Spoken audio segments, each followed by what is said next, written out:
What if the key to achievement isn't really concealed? What if it's not about grand revelations, sudden wonders, or some exclusive code shared only with a fortunate minority? Let's be truthful. We've all encountered those advertisements. Earn $200,000 annually while working merely 2 hours each day. Shed 30 pounds in 7 days with zero physical activity. Reverse your appearance by 20 years using a single lotion. Sounds enticing, doesn't it? Yet the reality is that none of these promises hold water. We inhabit a society fixated on immediate rewards. Wherever you turn, someone is peddling a quicker route to affluence, well-being, affection, or contentment. But authentic achievement does not arrive in 3 manageable installments of $39.95. This book clears away the clutter and guides us back to foundational, enduring principles that genuinely deliver. No exaggeration, no tricks, just authentic, sustainable results. So what exactly does the compound effect entail? It is the understanding that modest, steady actions, when performed consistently across extended periods, produce extraordinary outcomes, not within days, not within weeks, but through patience, concentration, and unwavering dedication. The author does not merely offer abstract theories. He has embodied these ideas. He has validated these principles in his personal life and professional ventures. For over 20 years, he has studied success, what enables individuals to flourish and what hinders their progress. He has collaborated with high performers, interviewed brilliant minds worldwide, and consumed countless articles and books on self-development. He is no longer impressed by dazzling breakthroughs. Once you have witnessed enough genuine substance, you can easily recognize superficial success from a distance. As his mentor Jim Rohn once remarked, "There are no new fundamentals. Truth is not new, it's old." This book delves into those timeless truths, the unshakable foundations that produce enduring achievement. The finest aspect? Anyone can apply these principles. No extraordinary talent is required. No prestigious qualifications are necessary. No ideal background is needed. Simply modest, intelligent choices made consistently over time. However, a cautionary note: success is not effortless. It is gradual, repetitive, and at times monotonous. It demands patience. It requires discipline. It takes sustained effort. So, if you are hunting for a rapid solution or an easy way out, you will not find it here. But if you are prepared to assume full command of your habits, if you are weary of hollow promises, if you are serious about reshaping your existence, then this philosophy and the compound effect will revolutionize everything.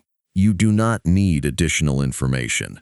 You need a fresh strategy for action. This serves as your guide to achievement, the system underlying everything that functions effectively.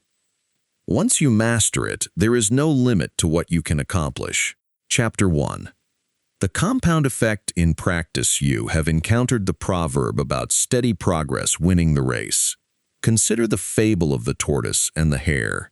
In that story, the tortoise embodies the approach that succeeds, not because he is the swiftest, smartest, or most gifted. He prevails because he has cultivated constructive habits and, more crucially, he adheres to them every single day. That is the strength of persistence. Most people do not fail because they never begin. They fail because they do not continue.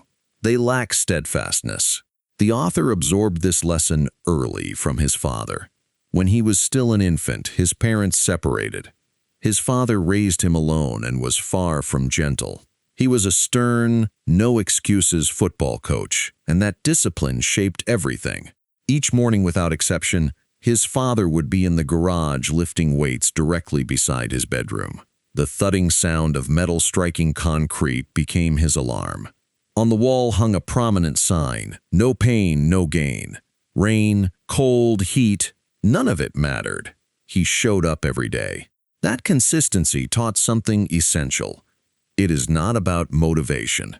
It is about appearing whether you feel like it or not. After school came a lengthy list of chores: raking leaves, sweeping, vacuuming, washing dishes. Falling behind in academics was not permitted. Sick days were only allowed for serious conditions. That was the philosophy. If you are not naturally gifted, then you outwork everyone else. Struggling with something? Practice relentlessly until you master it. Behind in school? Get assistance and work until you catch up. No excuses, just effort. And he embodied his teachings, advancing from coach to top salesperson to business owner, climbing each step through pure determination. He did not micromanage but believed in personal accountability. Results mattered. Good grades earned rewards. Poor grades meant no reward. Simple, clear, equitable. By age 12, the author had a schedule resembling a corporate executive. By 18, he was operating a business and earning 6 figures. By 20, he owned a house in an upscale neighborhood. By 24, he was generating over $1 million annually. By 27, he had built a business worth more than $50 million, all before turning 40. Those small daily disciplines accumulated. They built everything he possesses today. The reward: you have not yet witnessed the compound effect centers on making small, smart choices consistently over time. That is all. No dramatic maneuvers, no momentous occasions, just modest decisions made daily. Sounds too basic? That is where most people make their error. Here is what makes this approach so potent. It operates quietly, imperceptibly at first. You do not lose 30 pounds in a week. You do not become a millionaire in a month. You do not master a new skill in 5 days. Initially, it feels like nothing is happening. You begin jogging each morning. After 8 days, you still appear unchanged. You have been practicing piano for 6 months and can only perform basic melodies. You have been saving money for 3 years, yet your investment account still looks insignificant. What do most people do? They surrender. They declare, "This isn't working, it's too slow, it's not worthwhile." And that is the tragedy, because if they had simply persisted, the results would have started to materialize. Small, smart choices made consistently over time equals radical transformation. It is a straightforward formula, but do not mistake simple for easy. This is why the approach is frequently disregarded. We inhabit a world of instant everything, instant food, instant entertainment, instant answers. But success, genuine success, is never instant. It demands patience, faith, and perseverance. The steps you take might feel insignificant. They might appear dull. They might even seem pointless initially. But accumulated over time, those steps will transform your existence. This process resembles planting seeds. Initially, the soil appears unchanged. Days pass, weeks even, with no visible difference. But beneath the surface, something is happening. Keep watering, keep showing up, and one day you will observe growth. Soon after, the harvest will astonish you. The remarkable penny picture this scenario. Someone presents you with 2 options. Option 1, accept $3 million in cash immediately. Option 2, accept just 1 penny that doubles in value every day for the next 31 days. Which would you select? Most people would seize the $3 million instantly. It is right there. Immediate money, no waiting, no risk. But here is the twist: that tiny penny, if it doubles every day for 31 days, will be worth over $10 million by the conclusion. Let us examine the progression. Day 1 to day 10, you selected the penny while your friend takes the $3 million. After day 5, you have accumulated 16 cents. By day 10, you have reached just $5.12. Your friend is sitting on that enormous $3 million. You are beginning to question your decision. Day 20. 20 days in, only 11 days remaining. Your penny has finally exceeded $5,000. Not bad, but still far from $3 million. You are still waiting, observing, wondering if this will ever succeed. But then something begins to happen. The magic of compound growth starts to reveal itself. Day 29. Your penny is now transformed into $2.7 million. Day 30. Your doubled penny is worth $5.3 million. And by day 31, that tiny penny explodes into a fortune exceeding $10 million. You did not just catch up, you completely surpassed the $3 million. That is the strength of this approach. The growth does not appear exciting initially. In fact, it looks unremarkable. Tiny progress, tiny results. But over time, it multiplies, it accumulates, and one day it launches like a rocket. This is precisely how success operates in reality. You eat healthily for a week, nothing changes. You read every night for a month, no transformation. You save a few dollars daily, no wealth. So you stop, you surrender, and you miss out on the magic. But if you remain consistent, if you keep stacking the right habits, one day the results will appear unbelievable to everyone observing. The Tale of Three Acquaintances. Let me share a story about three ordinary men. They all grew up together, reside in the same neighborhood, and earn about $50,000 annually. Each is married, each has average health and a bit of that post-marriage midsection. Meet Larry, Scott, and Brad. Larry continues living life as he always has. No major adjustments, no new habits. He is fine, but deep down, he wonders why nothing ever seems to improve. Scott decides to make small positive changes. He starts reading 10 pages daily of an enriching book. He listens to 30 minutes of self-improvement audio during his commute. After reading an article by Dr. Oz, he decides to eliminate just 125 calories from his diet daily, as straightforward as skipping one soda or switching from mayonnaise to mustard. He also walks a bit more, just a few extra steps daily. Nothing drastic, no major effort, but he is consistent. Brad makes some less favorable choices. He purchases a new large-screen television to binge his preferred shows. He has been cooking more, especially those cheesy, creamy recipes from cooking channels. He installs a bar at home and adds one extra drink weekly to his routine. Nothing extreme, just a bit more indulgence, a bit more comfort. Fast forward 5 months, there is no noticeable difference between them. They all appear the same, feel the same. Life seems unchanged. 10 months later, still no significant difference. Scott is still reading. Brad is still relaxing. Larry is still doing what he has always done. 18 months in. Now we are beginning to notice small changes, just barely. By month 25, the changes are evident. Scott appears fitter, more energetic. Brad is gaining weight, looking sluggish. Larry remains stuck. By month 31, the results are striking. Brad has gained 33.5 pounds. Scott has lost 33.5 pounds. That is a 67-pound swing between them. The mathematics, 125 extra or fewer calories daily times 940 days equals 117,500 total calorie difference. 117,500 calories divided by 3,500 calories per pound equals 33.5 pounds. Same time frame, same type of individuals, but completely different outcomes. But it is not merely about weight. Scott has read nearly 1,000 hours of books and listened to inspiring audio daily. He is applying what he has learned. He has earned a promotion, received a raise, and his marriage is thriving. Brad is unhappy at work. His marriage is struggling, and he cannot determine what went wrong. Larry remains the same, just a bit more frustrated that life has not changed. The point: this approach is genuine. It operates for you or against you. Small, smart choices made consistently over time create a massive difference. Initially, it appears nothing is happening.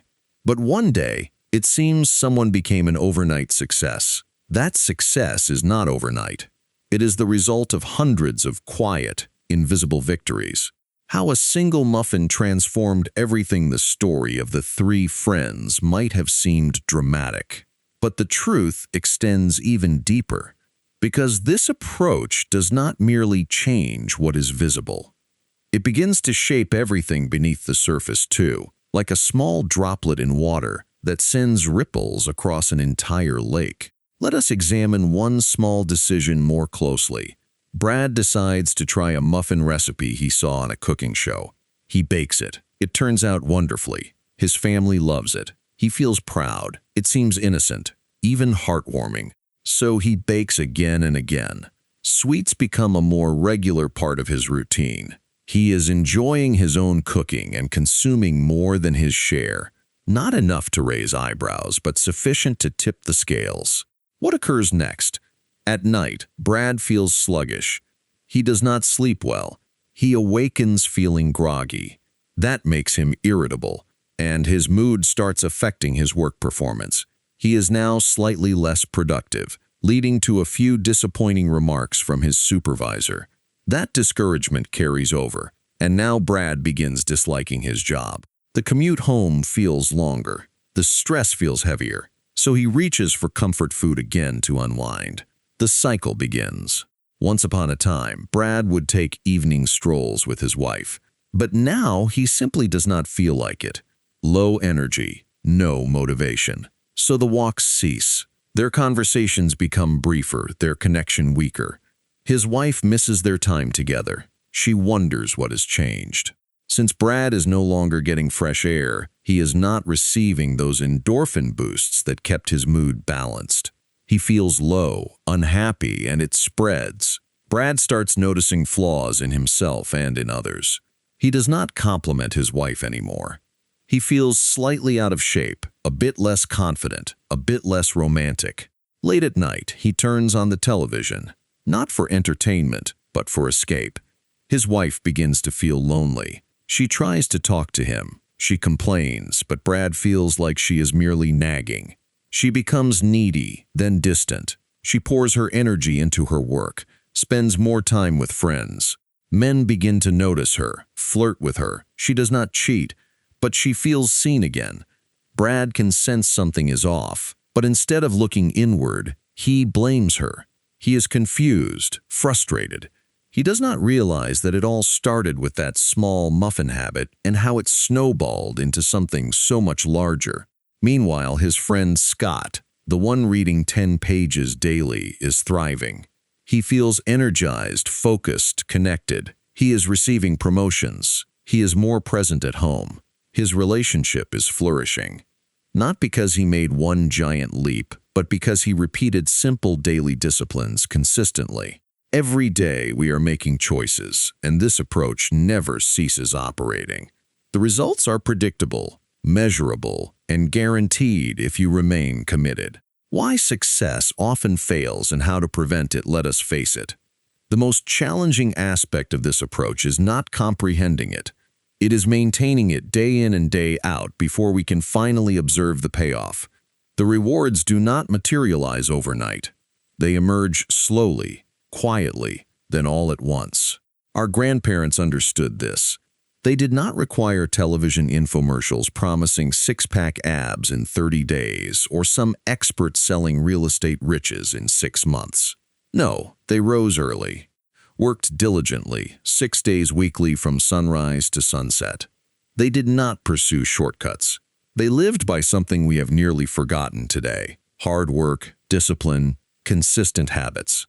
That was their secret formula. Not flashy, not trendy, just solid, honest effort over time. But here is the thing.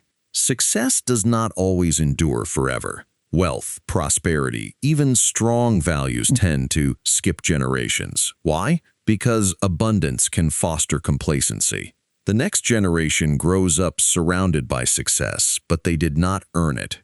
They did not struggle for it. They did not sacrifice or toil to build it. And so they do not always understand how to value it.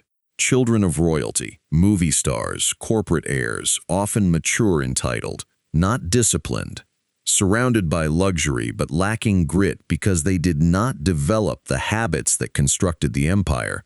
They merely inherited the spoils.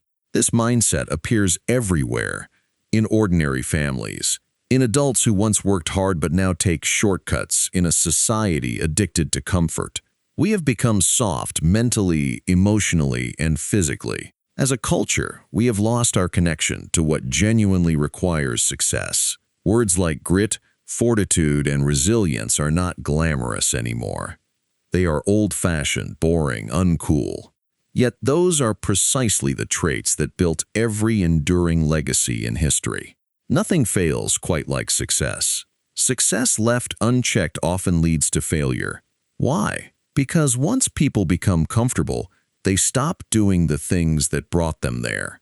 Just like the great empires of history, Egypt, Greece, Rome, Spain, France, England, they did not fall because of enemies. They fell because of complacency. They stopped striving. They stopped growing. They became lazy and crumbled from within. The solution is simple but not easy. Reclaim the work ethic our grandparents possessed. Restore our discipline, character, and willingness to do what is difficult. The microwave mentality let us discuss something that is holding so many of us back. A mindset that is quietly undermining our potential. The microwave mentality. We inhabit a world where everything is instant. Fast food, 1-hour glasses, 30-minute photo processing, overnight shipping, instant messages, microwave meals. We are surrounded by speed. And gradually, we have started to anticipate our success to arrive that way too. But here is the truth. Success does not operate on a microwave setting. It is not rapid. It is not simple. And it is definitely not instant. Genuine success is gradual, unexciting, and constructed one small step at a time. When you truly comprehend this approach, you begin to lose those instant result expectations. You stop anticipating miracles. You stop hoping for shortcuts. You stop falling for overnight success stories because you finally understand. Success is not about one big victory. It is about 1,000 small victories quietly compounding over time. Consider the lottery. You see someone on television screaming with joy, clutching a giant check. Everyone celebrates that moment. But what you do not witness are the millions of people who lost. Yet we keep chasing that one-in-a-million fantasy. It is time to release that. No more lottery thinking. No more get-rich-quick schemes. No more thin thighs in 30 days. Because deep down, you know that every successful athlete, every top performer, every master of their craft arrived there through relentless repetition. They appeared early. They remained late.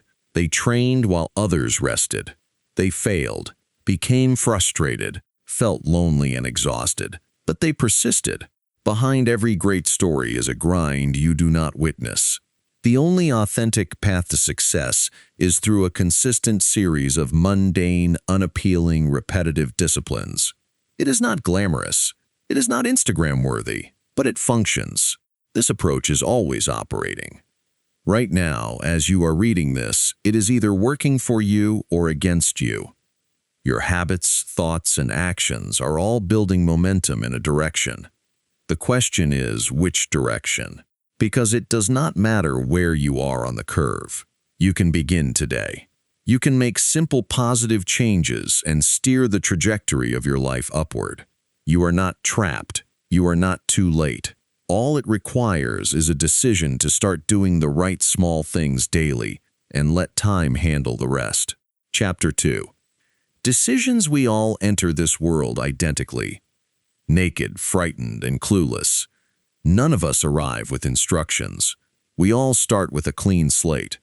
But from that moment onward, the life we construct, the success we achieve, the struggles we encounter, all come down to one straightforward thing: the decisions we make.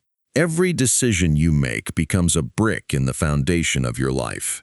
These decisions can be your greatest ally, paving the way to your objectives, or your worst adversary, steering you far from the life you desire. Everything you possess in your life right now, your employment, your relationships, your health, your habits, it all exists because of a decision you made at some point. Decisions are at the root of every single outcome in your life. Every decision you make initiates a behavior. That behavior, when repeated, becomes a habit. Over time, your habits shape your destiny. If you decide poorly, life will direct you back to the drawing board. You will be forced to make new, often more difficult decisions. And if you avoid deciding altogether, you have still made a decision. The decision to be passive, to let life happen to you rather than taking charge. You make your decisions, but then your decisions make you. Every single choice, no matter how small, alters the course of your life. Whether it is deciding to attend college or not, choosing who you marry, whether you take that last drink before driving, whether you participate in gossip or remain silent. All these small choices create a ripple effect that compounds over time, shaping your future in ways you cannot even imagine in the moment. This chapter is about becoming conscious of your decisions. It is about making choices that expand your life, not restrict it. From this point forward, you will stop making 99% of your choices unconsciously. No longer will your routines and daily behaviors be automatic reactions based on old habits and societal conditioning. You will start asking yourself powerful questions. How many of my behaviors have I never consciously approved? What am I doing every day that I did not intentionally choose to do? And more importantly, why do I continue to do them? Your biggest challenge is not that you have been making bad decisions deliberately. That would be simple to fix. The real problem is that you have been sleepwalking through your choices. Half the time, you are not even aware you are making them. It is not that you lack intelligence. It is not that you are lazy. The truth is, many of your decisions are invisible to you because they are so deeply woven into your routines, habits, culture, and upbringing. Nobody awakens and declares, "Today I am going to become overweight." No one sets a goal to go bankrupt. No one dreams of getting divorced. But these outcomes often occur not because of one enormous mistake, but because of a series of small, poor decisions made without awareness. The good news, you can change the direction of your life by making simple, better choices consistently. You do not have to overhaul your entire existence in one day. You just need to start choosing wisely moment by moment. Elephants do not bite, but mosquitoes do. Have you ever been bitten by an elephant? No. But I wager you have been bitten by a mosquito. It is always the small things that afflict us. We often imagine that it is the massive catastrophic mistakes that ruin people's careers, relationships, or lives. And yes, sometimes we do witness those dramatic collapses. A comedian's career shattered in seconds because of a careless, offensive comment. A celebrity once admired for their humanitarian work, caught in a drunken scandal uttering things they can never retract. An admired athlete suddenly lashing out at an official in a fit of rage. These moments are loud. They grab headlines. They are unforgettable. But here is the truth. For most of us, it is not the elephants that destroy our progress. It is the small, frequent, seemingly insignificant choices that slowly, almost invisibly derail our success. I am referring to the little decisions, the ones you think do not matter at all. The small invisible habits that quietly accumulate unnoticed and take you far off course. Sometimes these choices are obviously poor moves. Sometimes they appear harmless, like small indulgences. Sometimes they even look like positive choices on the surface. But do not be deceived. These seemingly minor decisions can completely throw you off track simply because you are not mindful of them. You are on autopilot, not paying attention. And when you are not conscious, this approach is still operating, but it is working against you. You decide to grab a soda and a bag of chips. You are not genuinely hungry. You are just bored. Before you know it, you have consumed the entire bag. And just like that, you have discarded an entire day of healthy eating. But it was just a small choice, right? Another day, you sit down to relax and start watching television.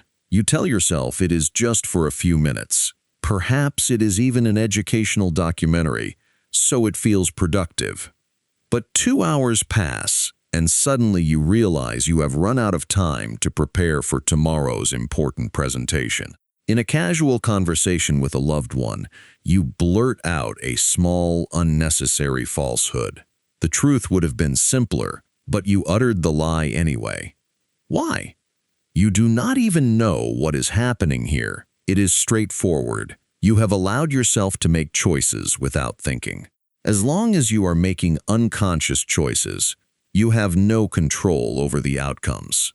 You cannot correct behaviors you are not even aware of. You cannot build productive habits if you are sleepwalking through your decisions. Thanksgiving year-round. The power of appreciation in relationships. It is simple to point fingers at others. My supervisor is the reason I am not advancing. I missed that promotion because of a backstabbing colleague. I am always in a bad mood because my children drive me crazy. We all do it. Blaming others for our problems is a natural reflex. Especially in relationships, it is always the other person who needs to change. Right? Wrong. A few years ago, a friend of the author was trapped in this exact mindset. He would complain endlessly about his wife. According to him, she was the source of his unhappiness. But from where the author stood, his wife was a wonderful woman. Honestly, he thought he was fortunate to have her. That is when he decided to share with him an experience that had transformed his own marriage. One Thanksgiving, he made a decision to keep a Thanksgiving journal for his wife.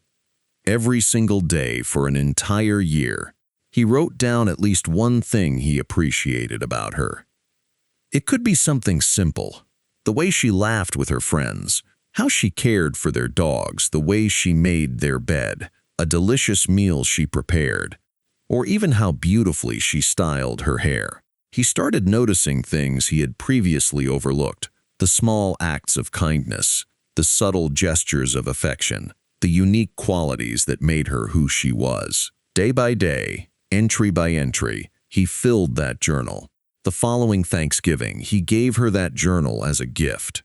She cried. She told him it was the finest gift she had ever received. But here is the truth. The person most affected by this journal was not her. It was him. By choosing to focus on his wife's positive qualities every single day, his perspective began to shift. He started seeing her through a lens of gratitude and appreciation. He was not concentrating on what annoyed him. He was consciously seeking reasons to be grateful. All the small things that used to bother him began to fade away. He fell in love with her all over again, not because she changed, but because he changed how he looked at her. His attitude towards her became softer, kinder, more appreciative, and naturally she responded to him in a more loving way. This created a positive cycle. The more he appreciated her, the better he treated her. The better he treated her, the more loved she felt, and the more loved she felt, the more she responded with kindness and affection. This cycle compounded over time. After hearing his story, his friend decided to try it too. He started his own Thanksgiving journal for his wife. Initially, it was difficult for him. His habit of focusing on her flaws was strong. But gradually, as he forced himself to look for her good qualities, things started to shift. Within a few months, his entire perspective changed. He began interacting with his wife differently. More patient, more affectionate, more understanding. She started responding to him in a new way. The compound effect was in full force, this time compounding in their favor. If you want to transform any relationship in your life, whether with your spouse, your children, your friends, or even your colleagues, stop waiting for them to change. Start by changing how you see them. Choose to look for what they are doing right. Choose to appreciate them daily because what you focus on expands. Owning 100%. The power of taking complete responsibility here is a simple truth. We are all self-made, but only successful people are willing to acknowledge it. When life goes well, they take credit for it. When life goes wrong, they take responsibility for it too. The author was just 18 years old when he first learned about personal responsibility. He attended a seminar that completely changed the way he saw his life. The speaker asked a simple question: what percentage of responsibility do you have in making a relationship work? Being young and full of wisdom, he quickly answered 50-50. Both people must do their part. Others in the room suggested 51-49 or 80-20. But then the instructor turned to a large paper and wrote 100%. He said, "You have to be willing to give 100% with zero expectation of receiving anything in return."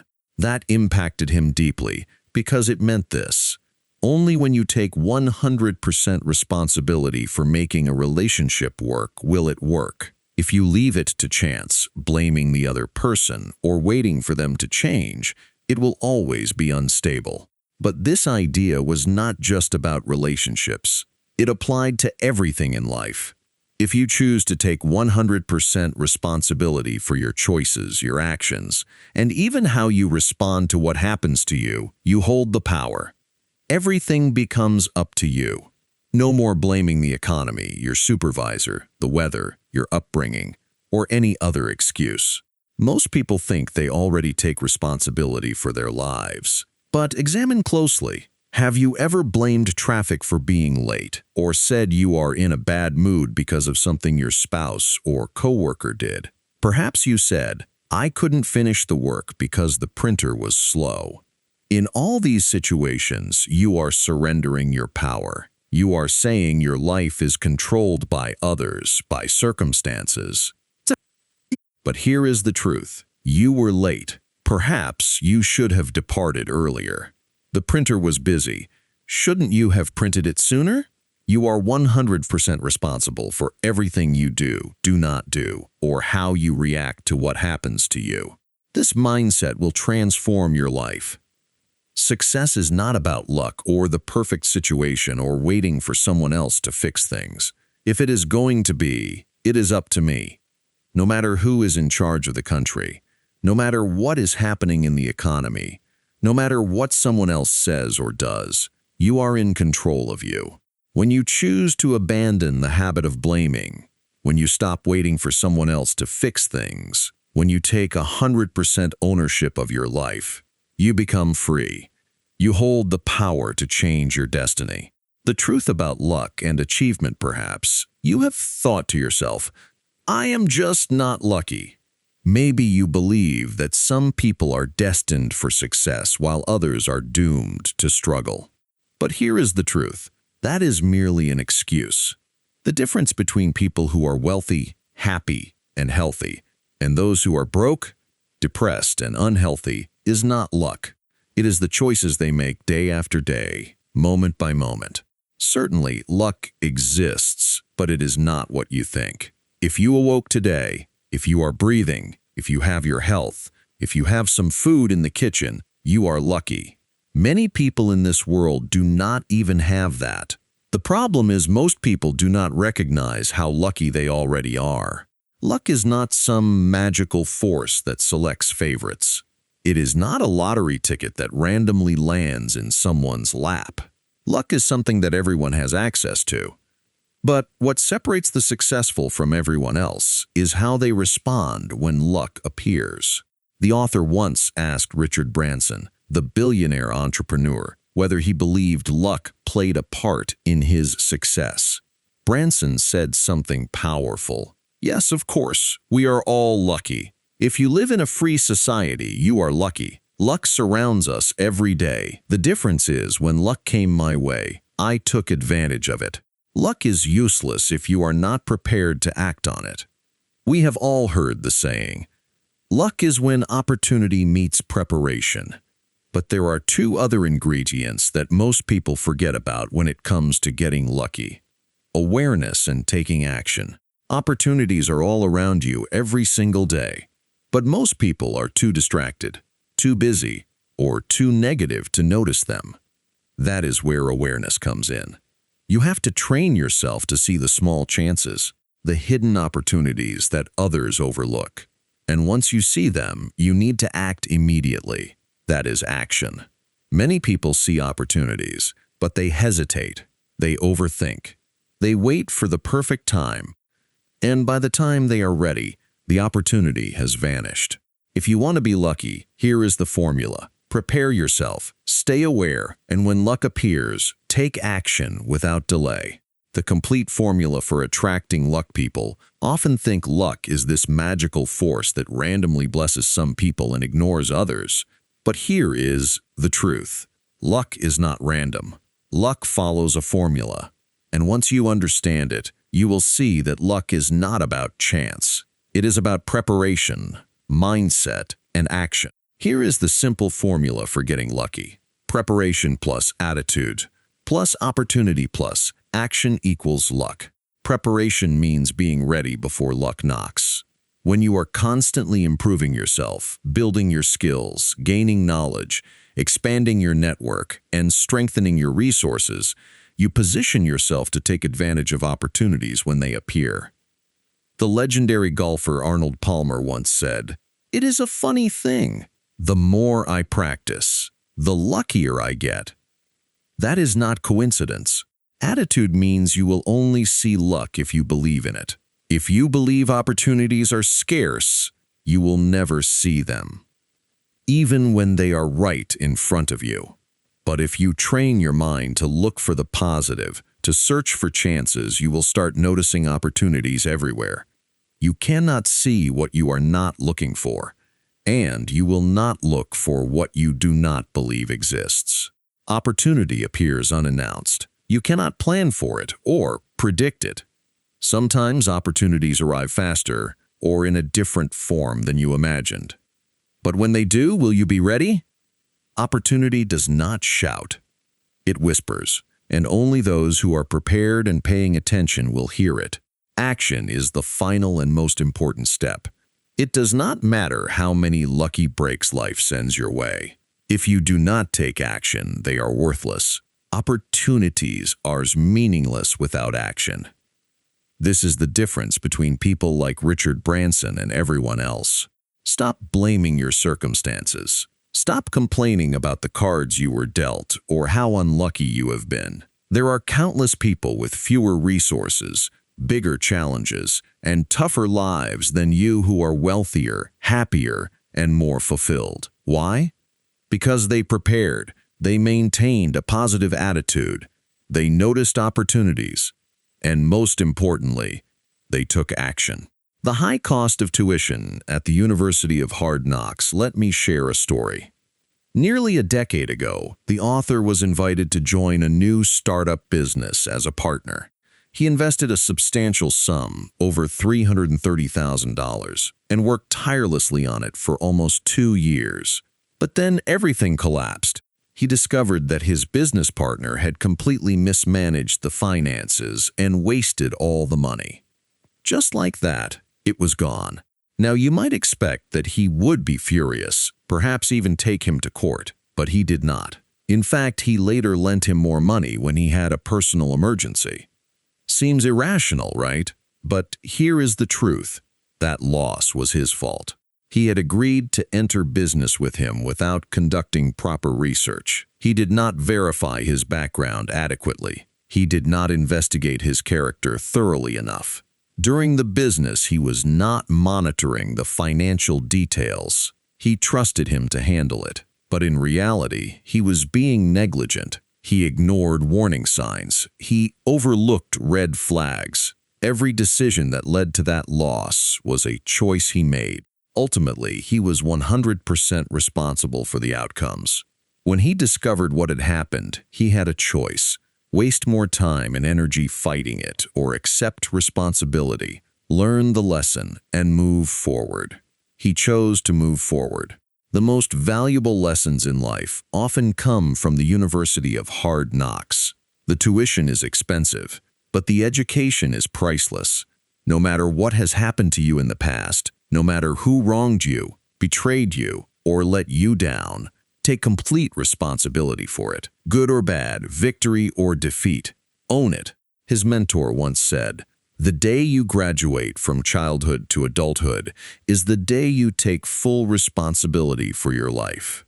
From this moment onward, choose to take 100% responsibility for your life. No more excuses, no more blame.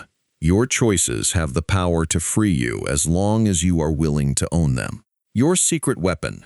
Your scorecard. Let me share one of the most powerful strategies ever used to improve life. It is simple, but it is transformative. This strategy will help you control your daily choices. And when you control your choices, everything else begins to fall into place. Your habits, your behaviors, your results, they all start aligning like loyal soldiers marching toward your goals. Here is how it functions. Think about one area of your life that you want to improve. Perhaps you want more money in your bank account. Perhaps you want to lose weight or build a stronger relationship with your spouse or children. Whatever it is, picture it clearly.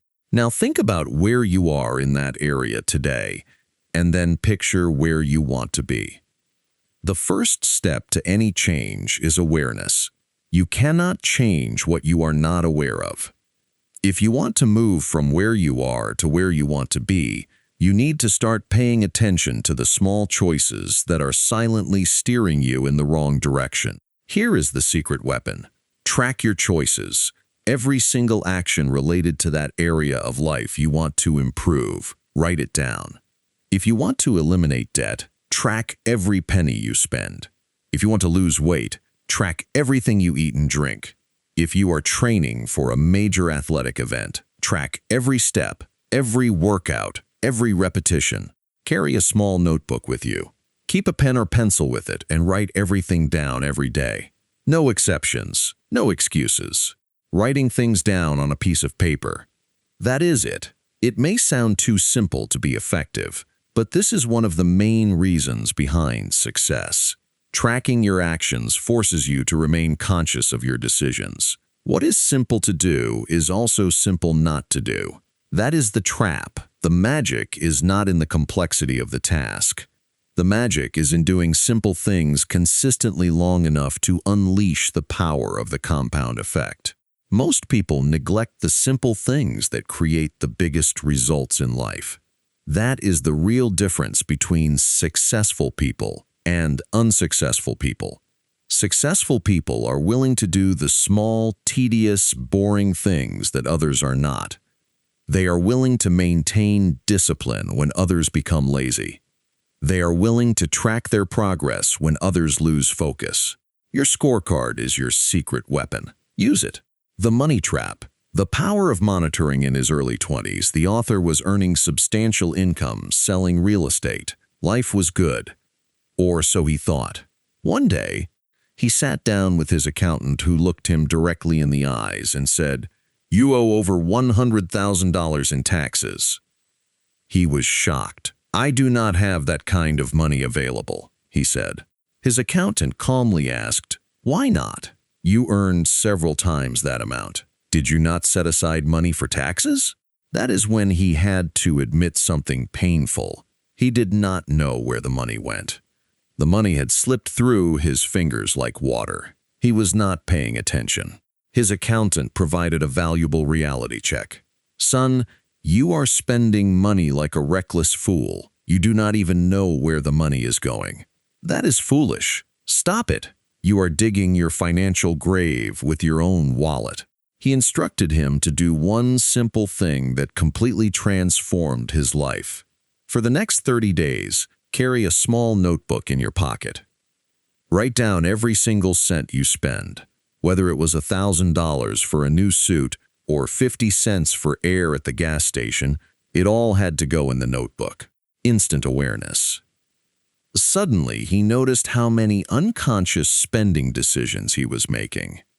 There were times he did not purchase something, not because he could not afford it, but because he did not want to pull out the notebook and acknowledge he had spent money on something foolish.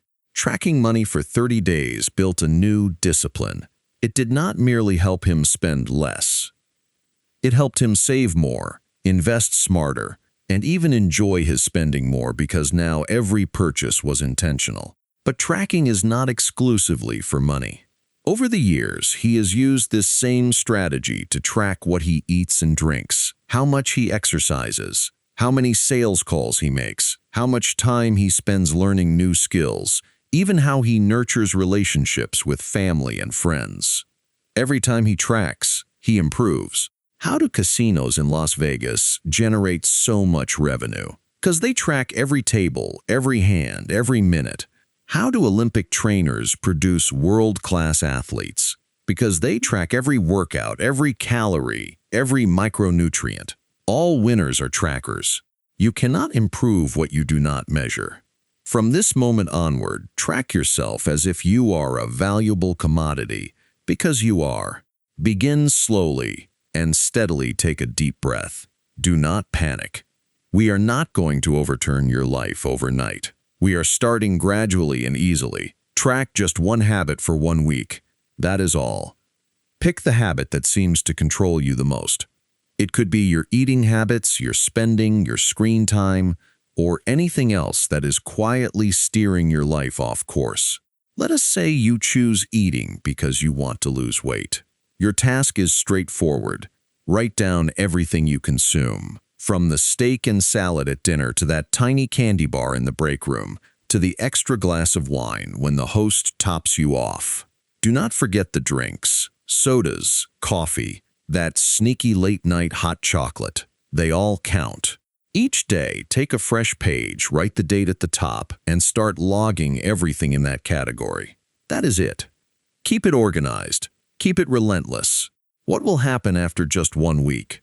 You will be astonished. You will realize how calories, dollars, minutes have been slipping away without you even noticing. It is like discovering leaks in a boat you did not even know had holes. Maintain tracking that one habit for 3 weeks. After 1 week, the results will be so evident you will want to continue. After a few days, you will catch yourself thinking, "Do I really want that candy bar? Because I will have to write it down." That little pause is awareness. Skip that candy bar every day for 2 weeks, and you have already lost a pound without dieting. Let us discuss that daily $4 coffee. Initially, it seems harmless, but $4 a day for 3 weeks is $60. $4 a day for a year is $1,460. Invested over 20 years, that is $51,833.79. Your $4 coffee habit is costing you a brand new luxury car in 20 years.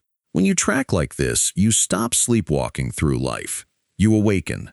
You become aware, and you start making better choices, all with a simple notebook and pen. The uncelebrated champion. Small steps. Significant impact. Once you start tracking your life, something remarkable will occur. Your attention will shift. You will begin noticing the smallest things you are doing right and the tiniest things you are doing wrong. When you choose to make even the smallest course corrections consistently over time, you will see extraordinary results. But do not anticipate instant recognition. No one will notice. There will be no trophy, no congratulations card in the mail. These small adjustments are invisible initially. But over time, these tiny disciplines will compound into something massive. A horse wins a race by just a nose, barely an inch. Yet the prize money for first place is 10 times more than second place. Is that horse 10 times faster? No. It is just slightly better. But that tiny margin makes all the difference when it has been compounded through extra laps in training, better nutrition, a more disciplined jockey. In golf, after hundreds of tournaments and thousands of swings, the difference between the number 1 golfer in the world and the number 10 golfer is just 1.9 strokes. That is it. But the difference in prize money is over 5 times more, $10 million versus $2 million. The number 1 golfer is not 5 times better. His average score is only 2.7% better than the number 10 golfer. But that small margin leads to massive rewards. It is not the big victories that separate the exceptional from the good. It is the hundreds, thousands, and millions of tiny choices no one observes. Those early mornings, those few extra practice swings, that additional repetition at the gym, skipping dessert. Each action seems invisible in the moment, but together they separate the ordinary from the extraordinary. So if you want extraordinary results, stop looking for big leaps. Start focusing on small, consistent actions. Track them, adjust them, and watch how, over time, they transform your life. Take a stroll. The Power of Small Leadership Actions. The author was mentoring a CEO named Phil. Phil's company was generating over $100 million in annual sales. On paper, things appeared excellent. But when he visited his office, he noticed something. There was a lack of energy. The culture felt disconnected. The employees seemed to be working, but not with passion or pride. It was not difficult to determine why. Phil had not walked through sections of his own building in over 5 years. He had never even spoken personally to 80% of his staff. He lived in a bubble, surrounded only by his top management. The author challenged him with a simple task. 3 times weekly, step outside your office, walk around the building, and find 3 employees who are doing something right. Give them a genuine compliment. That is all.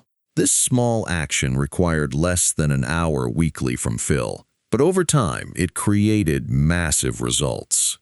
The employees who received his recognition started working even harder to earn more of his appreciation. Others observed this and were inspired to elevate their performance. Gradually, the entire company culture began to shift. Their positive attitude flowed into how they treated customers. Customer service improved. Repeat business increased. Word-of-mouth referrals grew. In just 18 months, Phil's company saw net profits grow by over 30%. Same employees, no extra marketing budget, no major corporate overhaul, all from one small habit done consistently. Never underestimate the power of a simple stroll. The money tree. How $33 made her a millionaire. Kathleen, one of the author's assistants, was earning $40,000 annually. One day after one of his seminars, she approached him and said, "Darren, I heard you discuss saving 10% of everything you earn. That sounds appealing, but there is no way I can do that. It is impossible." She showed him her list of expenses: rent, groceries, car payments. At the end of the month, there was nothing remaining. She said, "I need a raise." But he told her, "I will give you something better. I am going to teach you how to become wealthy." Step 1. Kathleen started tracking her spending. Step 2. She opened a new savings account with just $33, only 1% of her monthly income. To find that $33, he suggested something straightforward. Bring lunch from home just 1 day weekly instead of dining out. The next month, she saved 2% by making another small adjustment, reducing her cable package. Month after month, she made tiny, almost invisible changes. She canceled her People magazine subscription. She stopped purchasing Starbucks coffee twice weekly and instead made her own gourmet coffee at the office. By year's end, Kathleen was saving 10% of her income. The best part, she did not even feel like she was sacrificing her lifestyle. But something else occurred too. Saving money awakened her creativity. She started seeking ways to save and generate money for the company. She proposed, "If I can find ways to save the company money, will you give me 10% of the savings? And for new revenue ideas, will you give me 15% of the profits?" He agreed. By the end of her second year, Kathleen was earning over $100,000 annually, all from her base salary of $40,000. Soon after, she launched her own independent consulting business. Fast forward, Kathleen is now earning over $250,000 annually and has accumulated more than $1 million in assets. It all started with saving just $33 monthly. Time is precious. Start small. Start now. The earlier you start making small changes, the more powerfully this approach will work for you. Here is an example. Imagine your friend starts investing $250 monthly in an IRA immediately after college at age 23. But you wait until you are 40 to begin saving. Your friend stops investing at age 40. She does not contribute another cent after that. You continue investing $250 every single month all the way until retirement at 67. But guess what? When you are ready to retire, she will have over $1 million. You will have less than $300,000.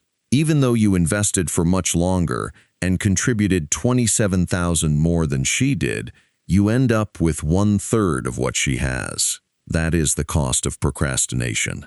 Now, you might be telling yourself, I have started so late I can never catch up. But that is merely a story in your head. It is never too late to benefit from this approach. Suppose you have always wanted to learn piano, but you are about to turn 40 and feel it is too late. If you start now, by the time you are 65, you could be a master pianist. That is 25 years of experience. In his book Focal Point, Brian Tracy explains how to improve any area of your life by 1,000%. Sounds enormous, right? But here is how simple it actually is. You improve by just 0.1% each workday. Could you do that? Of course. Here is what occurs. After a week, you have improved by 0.5%. After a month, you are 2% better. Compounded over a year, that is a 26% improvement. At this pace, your income and performance will double every 2.9 years. By the end of 10 years, you will be 1,000% better than where you started. The key: start now, no matter how late you think it is. Success is a half marathon. Small steps, major victories. Beverly worked as a salesperson in a company the author was helping to turn around. One day, Beverly told him, "My friend is running a half marathon this weekend, but me? I cannot even climb a flight of stairs without getting winded." She was significantly overweight and truly believed she could never accomplish such a feat. But here is what he told her: if you want to, you can choose to do what your friend is doing. Of course, Beverly laughed it off. "There is absolutely no way," she said. But instead of arguing, he asked her one simple question: "Why would you want to run a half marathon?" Her eyes lit up. "My 20-year high school reunion is next summer," she said, "and I want to look fabulous." Perfect. They had discovered her why, a deep personal reason to change. Now, you probably know how most people approach fitness goals. They purchase an expensive gym membership, hire a personal trainer, spend a fortune on fancy workout gear, go all in for a week, and then quit. That is not what he wanted for Beverly. So they started small. He asked her to drive around the block and map out a 1-mile loop near her house. Then he gave her a simple challenge: walk that loop 3 times over the next 2 weeks. No running, no pressure, just a simple, achievable action. After that, he asked her to walk the loop 3 times in 1 week. Then, gradually, she started jogging, but only as far as she felt comfortable. The moment she became breathless, she would stop and walk. Gradually, she could jog a 1/4 mile, then 1/2 mile, then 3/4. After 7 weeks, Beverly was jogging the entire loop, 1 mile non-stop. It might seem like a small victory, but it was transformative. From there, he asked Beverly to increase her distance by just 1/8 of a mile each outing, around 300 steps further, barely noticeable. But over 6 months, Beverly was running 9 miles comfortably. In 9 months, she was running 13.5 miles regularly, more than a half marathon. But the real magic was not merely about running. Beverly lost her cravings for chocolate and junk food. Her energy at work skyrocketed. Her sales performance doubled. Her marriage became more passionate. She became a more active, joyful mother. She outgrew negative friendships and made new, healthier ones. She joined a running club, sparking even more positive changes. All of this started with one small choice: to walk a mile. 9 months later, Beverly had lost over 40 pounds and was a walking, running symbol of empowerment. Today, she runs full marathons. Your life is shaped by moment-to-moment choices. Fitness trainer Jillian Michaels shared a powerful story about her mother hiding Easter eggs around the house. When Jillian got close, her mother would say, "You are getting warmer, on fire." But when she moved away, "You are cold, freezing." Every choice you make in life works the same way. Every decision either gets you closer to your goals, warmer, or pulls you away, colder. You hold incredible power to change your life by changing your daily choices. Step by step, day by day. Your choices shape your actions. Actions become habits. Habits become your destiny. Losing is a habit, so is winning. Now it is time to eliminate the habits that hold you back and build the ones that lift you up. Chapter 3. Habits. A wise teacher was traversing a forest with his young student. As they walked, the teacher stopped before a small plant. He said to the boy, "Pull this little sapling from the ground." The boy reached down and easily extracted the tiny plant with his fingers. "Good," said the teacher. Then, pointing to a slightly larger sapling, he asked, "Now pull that one up." The boy grasped the thicker stem, used a bit more effort, but still managed to pull it out without much difficulty. Next, the teacher showed him a small tree about as tall as the boy himself. "Try to pull that one up now." This time, it was not so easy. The boy tugged and pulled with all his strength. He had to use sticks and stones to loosen the soil and pry up the roots. Finally, after considerable effort, the tree came out. The teacher then pointed to a massive oak tree towering above them. "Now pull up that tree." The boy looked at the enormous oak. Its trunk was thick, and its roots must have been deep in the earth. The boy sighed and said, "Teacher, I cannot. It is impossible." The wise teacher smiled and said, "My son, this is exactly how habits function in life.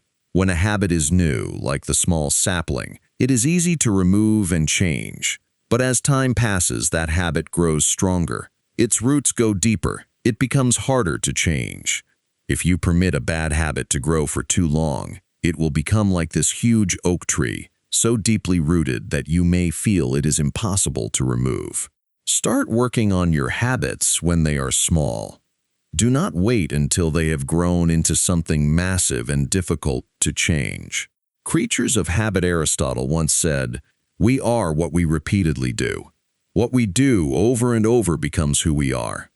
The dictionary defines a habit as a behavior we do so. Often it becomes almost automatic. A man is riding a horse. The horse is galloping swiftly, running as if it knows where it is going. A person standing by the road shouts to the rider, "Hey, where are you going?" The man on the horse shouts back, "I do not know. Ask the horse." This is the story of most people's lives. We are riding on the back of our habits, letting them take us wherever they want. We do not pause to ask, "Am I even going in the right direction?" It is time to seize the reins of your life. You cannot let your habits control you anymore. You need to control them. Psychologists say that 95% of everything we think, feel, and do is a habit. That means most of our actions are automatic. We do not even realize we are performing them. We are not born with habits, we develop them. Starting from childhood, we acquire habits from our parents, our surroundings, and our life experiences. Over time, these habits strengthen and they begin to operate on autopilot. Autopilot is not always detrimental.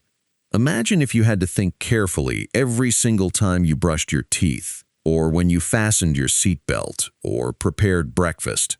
Life would be exhausting. Good habits conserve time and mental energy. They make our lives easier. But bad habits grow just as strong as good ones. If you have the habit of eating healthily, it probably feels natural to choose nutritious foods. If you are fit, it is likely because exercise has become part of your daily routine. If you are successful in sales, it is because you have developed habits like positive self-talk, mental preparation, and resilience against rejection. The author has encountered many CEOs, top athletes, and successful entrepreneurs. The one thing they all share? Good habits. That does not mean they are perfect.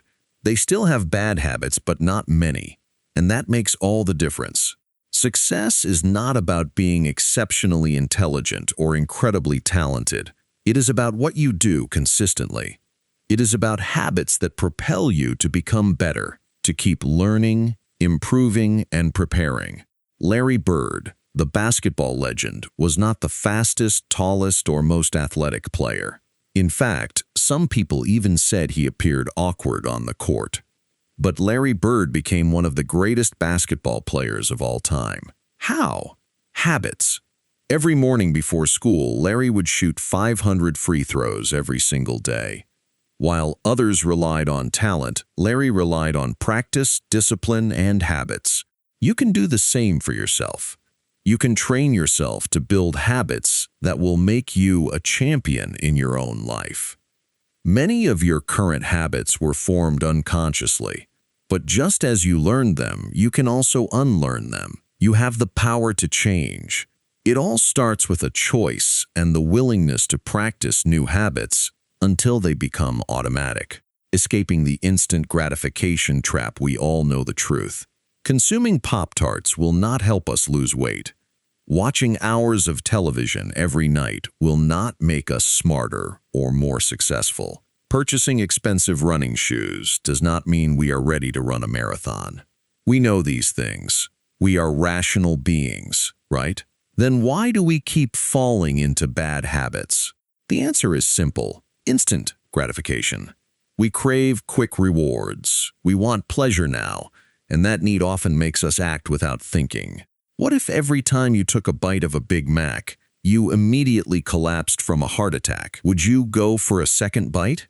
Probably not. What if your very next cigarette instantly aged your face to appear 85 years old? Would you light up again? Highly unlikely. What if skipping one important work call caused you to lose your job that very same day? You would probably never miss a call again. But here is the problem.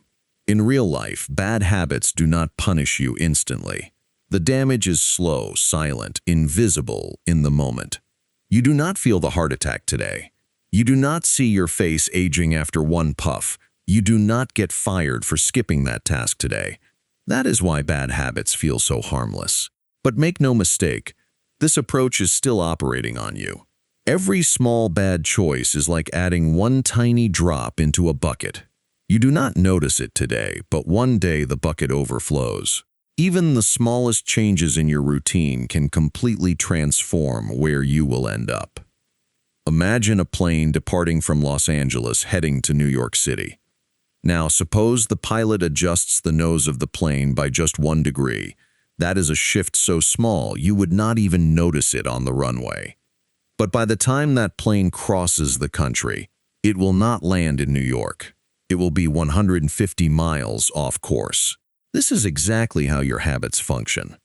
A small bad habit might seem harmless today, but over time it can steer you far from your goals, dreams, and the life you desire. Discovering your mojo, your why power. Most people think they need willpower to change their bad habits.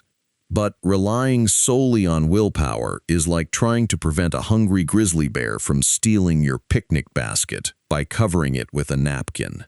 It is not going to work. When you are trying to build new habits, you will encounter resistance.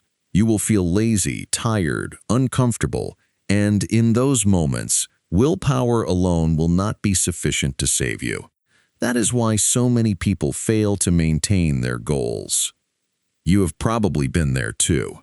You promised yourself you would lose weight. You set a resolution to make more sales calls. You told yourself this year would be different.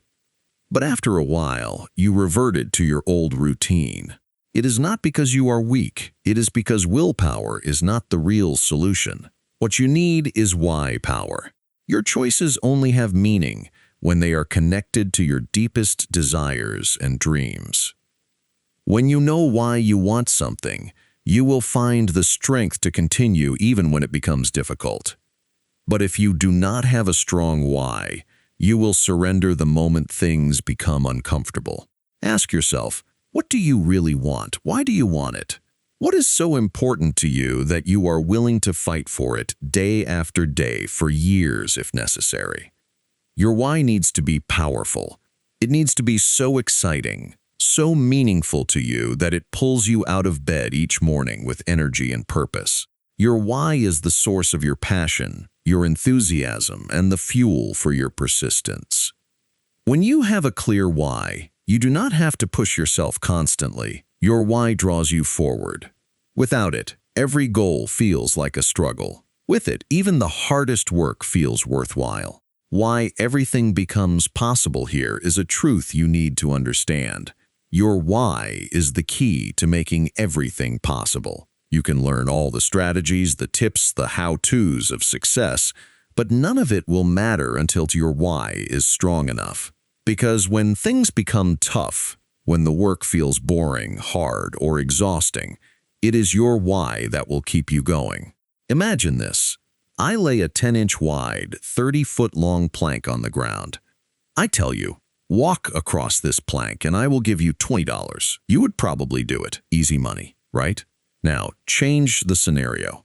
What if I placed that same plank between two 100-story buildings? Would you still walk across it for $20? I do not think so. The risk is too high.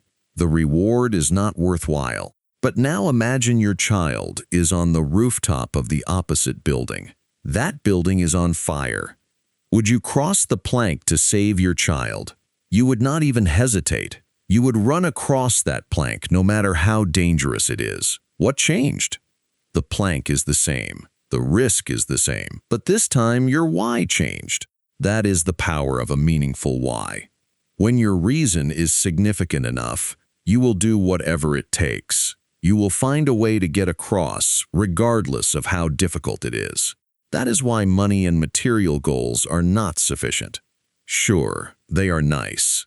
We all enjoy nice things, but they do not reach deep into your heart. If you want to access your true drive, you need a why that originates from a deeper place, a reason that moves your soul. Tony Robbins expressed it perfectly. I have seen business moguls achieve their ultimate goals, yet still live in frustration, worry, and fear. They focused only on achievement, not fulfillment. Success without fulfillment is failure. Achievement alone will not provide happiness. You can reach your goals and still feel empty inside. But when your why is connected to something meaningful, when it is about growth, contribution, love, family, purpose, that is when success becomes fulfilling. Core motivation. If you want to access your true why power, you need to begin with your core values. Your core values define who you are and what you represent. Think of them as your internal compass, your guiding beacon, your personal GPS. Every day, life presents choices, temptations, and demands. Your core values are the filter that helps you decide, is this bringing me closer to my true goals or pulling me off track? But here is the problem. Most people never pause to define their core values clearly. And when your values are unclear, you end up making choices that do not feel right deep down. If honesty is a core value for you, but you spend your time with people who lie and cheat, you will constantly feel uncomfortable and frustrated. That is because your actions are not aligned with your values. And when that happens, it creates stress. In fact, psychologists say that the biggest cause of stress is when your actions do not match your values. But once you define your core values, life becomes simpler. Decisions become easier. When faced with a choice, just ask yourself, does this align with my core values? If the answer is yes, proceed. If the answer is no, walk away without looking back. No stress, no guilt, no regrets. Find your battle people are motivated by two things: something they want or something they do not want.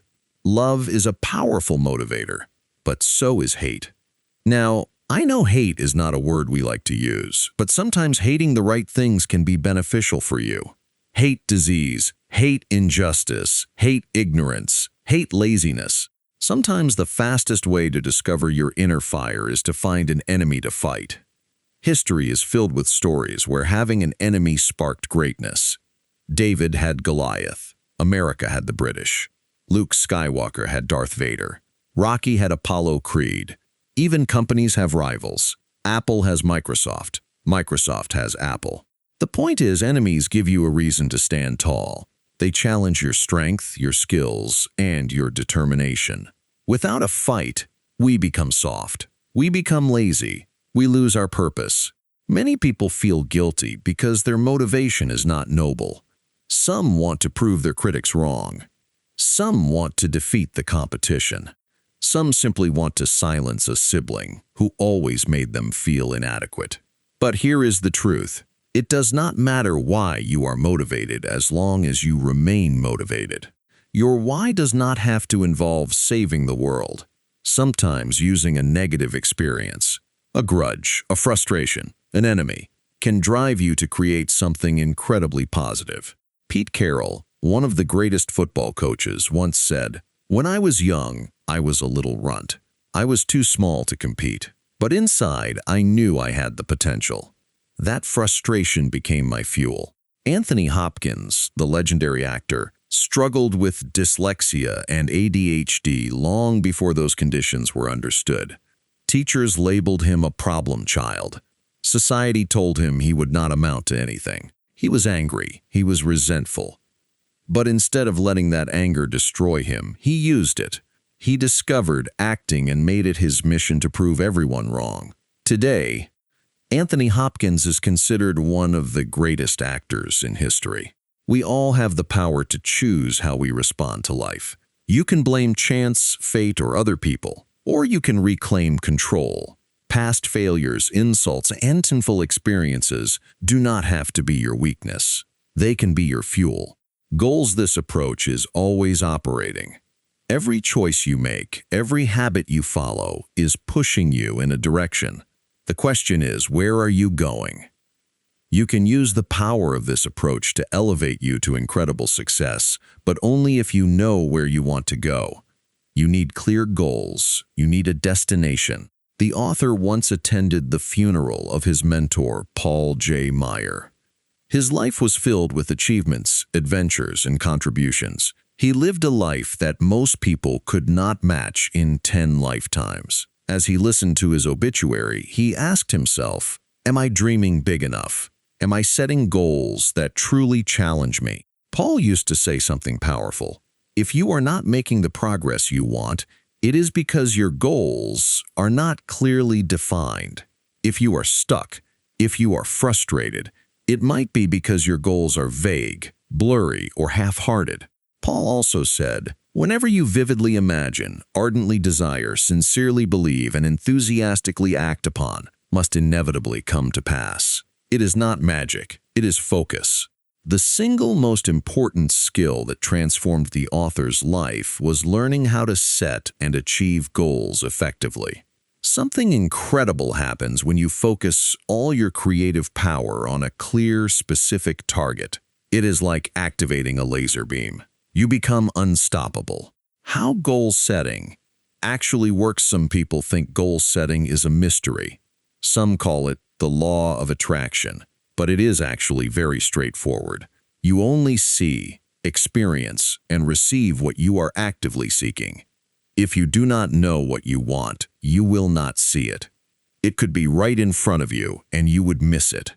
Your brain is a goal-seeking machine. It is always attempting to match your outer world with what you focus on inside your mind. When you give your brain clear instructions, "This is what I want," it starts filtering out everything else. Have you ever decided to purchase a new car, let us say a red Honda Civic, and suddenly you start seeing red Civics everywhere? Were they not there before? Of course they were, but you were not paying attention. Now that your mind is focused on it, it is as if they have appeared from nowhere. That is how goal setting functions. Every day we are bombarded with billions of pieces of information. But to remain sane, your brain ignores 99.9% of it. It only notices what you have instructed it to look for. When you define your goals, you are giving your brain a new filter, a new lens to see the world. Suddenly, you will start noticing ideas, people, resources, conversations, and opportunities that you were blind to before. Writing your goals down is essential. As Brian Tracy says, a goal that is not in writing is merely a fantasy. People who succeed have clear written goals. They know who they are. They know what they want. They make plans to achieve it. People who fail carry their goals in their head like marbles rattling around in a tin can. Sit down and make a list of your most important goals. Do not just focus on money or career. Think about all areas of your life: health, relationships, personal growth, spirituality, lifestyle, business, and finances. Balance is key because success in one area while neglecting everything else will cost you dearly. Who you must become when most people set a new goal, they immediately ask, "What do I need to do to get it?" That is a good question, but it is not the first question you should be asking. The real question is, who do I need to become to achieve this goal? You have probably seen people who seem to do all the right things. They follow the steps, put in the effort, but still do not get the results they want. Why does that happen? Because success is not just about doing, it is about becoming. His mentor Jim Rohn said it best, "If you want to have more, you have to become more." Success is not something you pursue. It is something you attract by the person you become. Years ago, when the author was single and ready to find his life partner, he made a list. Not just any list, a long list. He wrote down everything he wanted in the perfect woman, her personality, her values, her background, even the texture of her hair. He filled over 40 pages describing her in detail. But then he asked himself a deeper question. Instead of thinking, "What do I have to do to find her?" he asked, "Would a woman like this even want a guy like me?" That was a wake-up call. So he reversed the process. He wrote 40 more pages describing the kind of man he would need to become to attract a woman of that quality. What kind of character would he need? What values should he live by? How should he treat people? What kind of mindset should he have? Then he went to work on himself. He did not chase after her. He became the kind of man who would naturally attract her. And guess what? It worked. As if she had stepped directly from the pages of his journal, he met his wife, Georgia. If you want to achieve something significant in life, do not just ask, "What do I need to do?" First ask, "Who do I need to become?" Behave yourself. You have set your goals. You are clear on what you want. Now comes the real work, your behavior.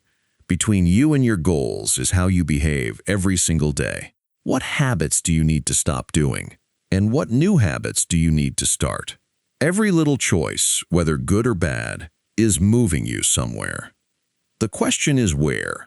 You might think you already know your bad habits, but I am willing to bet you are missing a few. That is why tracking your behavior is so important. The author once mentored a very successful executive who wanted to be even more productive. So he had him track his daily activities for 1 week. Guess what they found? He was spending 5 hours daily consuming news, reading newspapers, listening to news in the car, watching news at night, even checking Yahoo News multiple times during work hours. He was not a journalist. He was not a stockbroker. He did not need that much information. It was simply a habit. The author suggested a simple fix.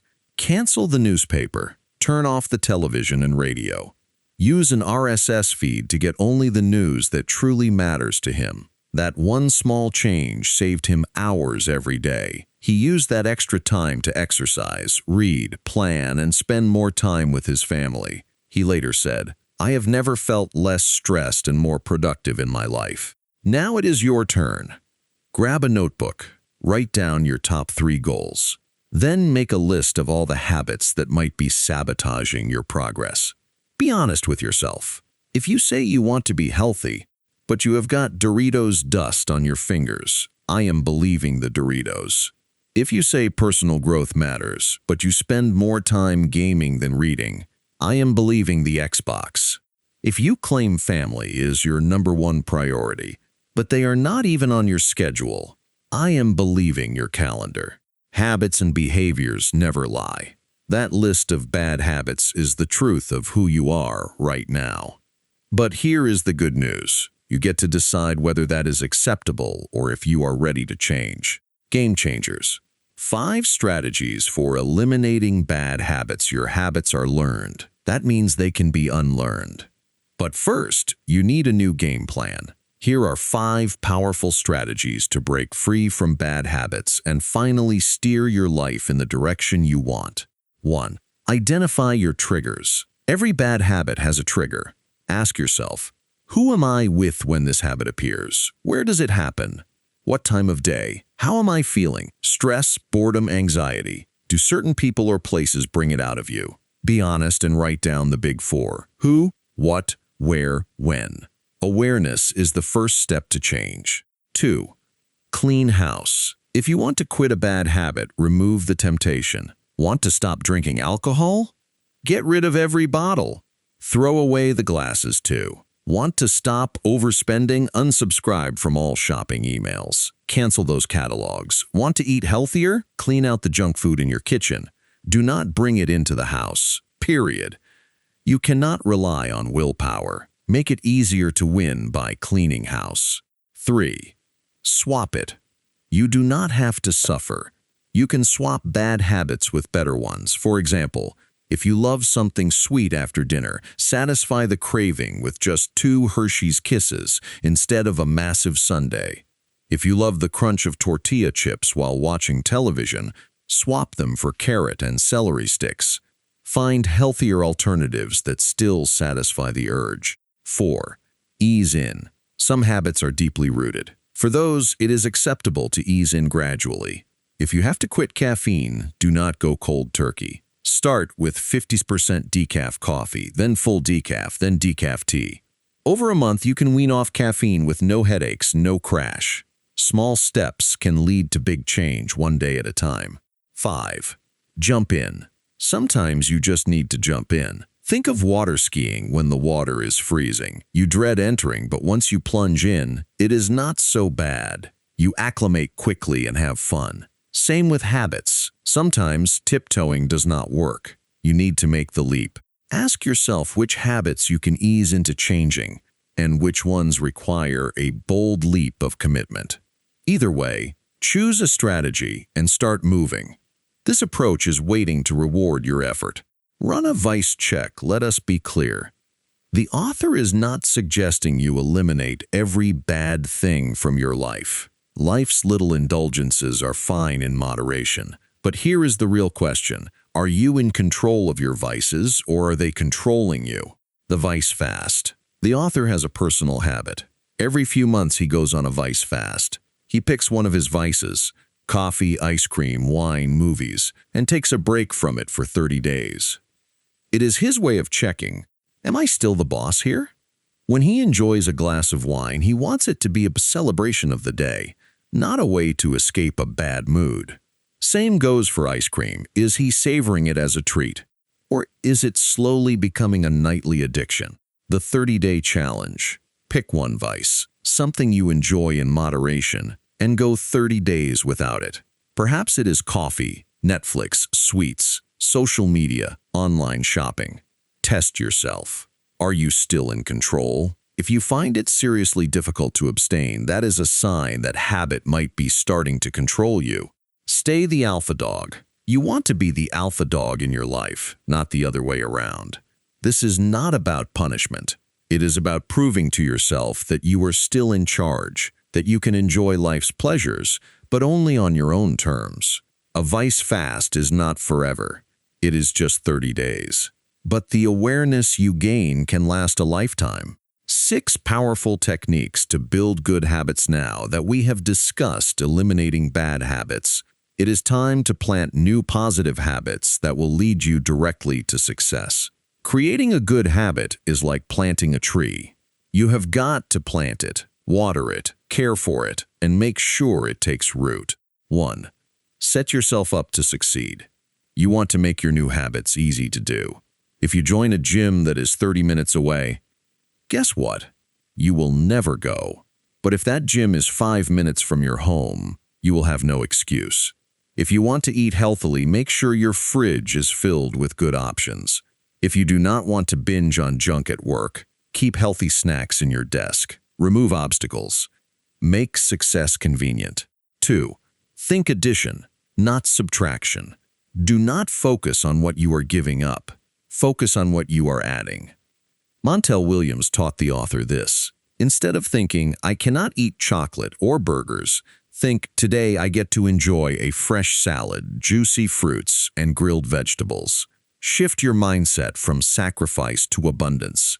What can you add to your life that is better than your old habit? 3. Go public. Nothing keeps you more disciplined than telling the world about your new goal. Post it on social media. Tell your family, friends, colleagues. Once you put it out there, you will feel the responsibility to stay on track. The author once helped a colleague quit smoking by putting a large calendar on her desk. Every day she did not smoke, she would draw a big red X. Soon, everyone cheered her on. She did not want to quit on herself or on that wall of red X's. 4. Find a success buddy. You do not have to do it alone. Find someone who is striving for their own goal and hold each other accountable. This could be a workout partner, a friend you check in with every week, or a colleague who pushes you to stay disciplined. Every Friday, the author has a 30-minute call with his peak performance partner. They share wins, losses, lessons, and keep each other sharp. 5. Competition and camaraderie. We all enjoy a little friendly competition. The author once organized a step count challenge at work. Teams competed to see who could walk the most steps in a month. People who never exercised suddenly started walking 5-6 miles daily, not because they loved exercise, but because of the camaraderie, the competition, the fun. 6. Celebrate every win. No matter how small the victory, celebrate it. Give yourself daily, weekly, and monthly rewards. A walk in the park, a fun book, a nice dinner, a weekend getaway. Anything that keeps you motivated. Do not wait until you reach the final goal to feel good. Success needs to feel rewarding along the way. Change is difficult, and that is wonderful. Here is a little secret. Both successful people and unsuccessful people hate doing the hard stuff. That is right. They both dislike it. The only difference is successful people do it anyway. They feel the same resistance, the same discomfort, but they push through while everyone else gives up. This is your big advantage. If change were easy, if everyone was transforming their bad habits and achieving their goals, success would not be special. It would be ordinary. But most people will not do what it takes, and that gives you the opportunity to stand out, rise above, and lead the pack. When things become difficult, when it becomes boring, when it feels tedious, most people will tap out. But not you. If you can push through when others quit, success becomes inevitable.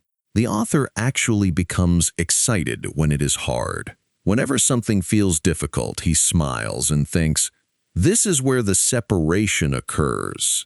This is the moment where most people fall off track. But it is also the moment where you can pull ahead. Dr. Martin Luther King Jr. said it best.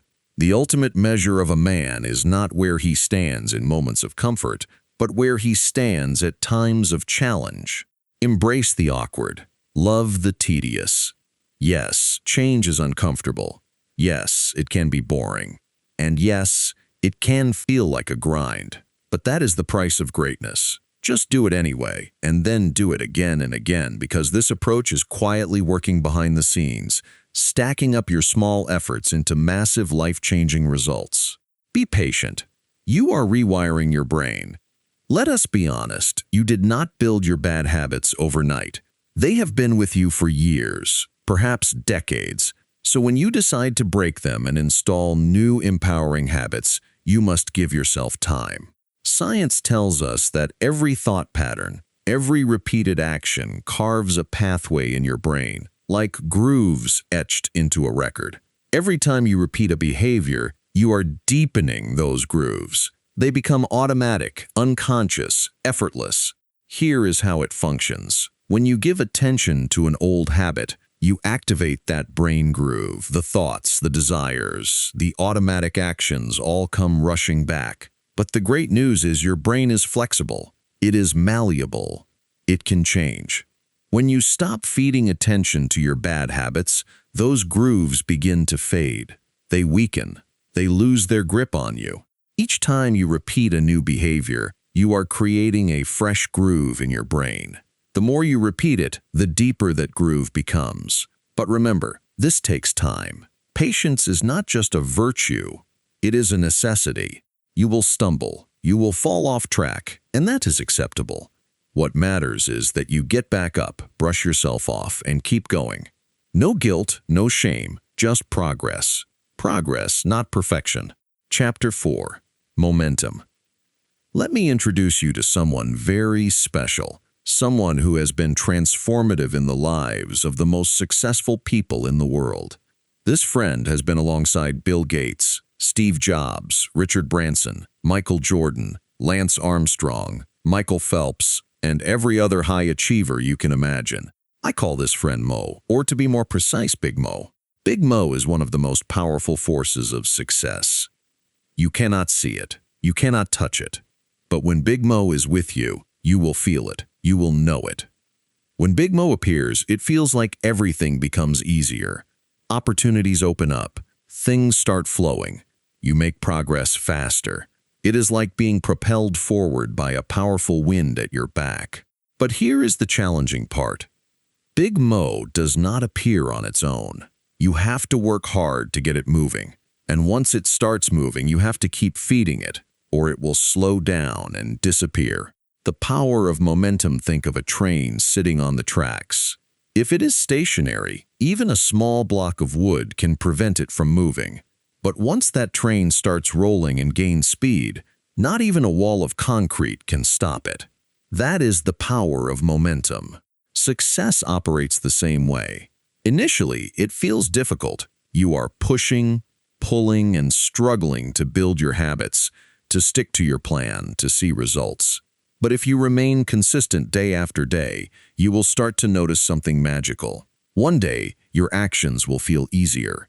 The effort will feel lighter. You will start seeing results faster. You will feel a new kind of energy behind you. That is Big Mo appearing. Consistency is the key to Big Mo. Here is the truth. You cannot purchase momentum. You cannot wish for it. The only way to earn Big Mo is through consistent action. Every small decision you make, every small habit you maintain is like adding fuel to the engine of Big Mo. Visit the gym consistently, and after a few weeks it becomes easier. You feel stronger, more energetic. That is Big Mo. Save a small portion of your income every month, and over time your wealth will start growing faster. That is Big Mo. Practice a skill every day, and one day it will feel like second nature. That is Big Mo. But remember, if you stop, Big Mo stops. Why most people never encounter Big Mo? Most people never get to experience Big Mo. Why? Because they surrender too early. They start a new habit, a new goal, a new plan. But when they do not see quick results, they stop. They become discouraged and move on to something else. But success does not come to those who hop from one thing to another. Success comes to those who remain committed long enough to invite Big Mo into their lives. It is like pumping water from an old hand pump well. Initially, you pump and pump, but no water emerges. Most people give up here. But if you keep pumping, eventually the water flows freely and abundantly. And once it is flowing, you do not need to pump as hard. Building momentum in your life. How do you get Big Mo on your side? Start small but remain consistent. Do not worry about big leaps. Focus on small daily actions. Be patient. Momentum takes time to build. Trust the process. Do not break the chain. If you skip a day, you lose steam. Protect your momentum fiercely. Focus on the process, not just the results.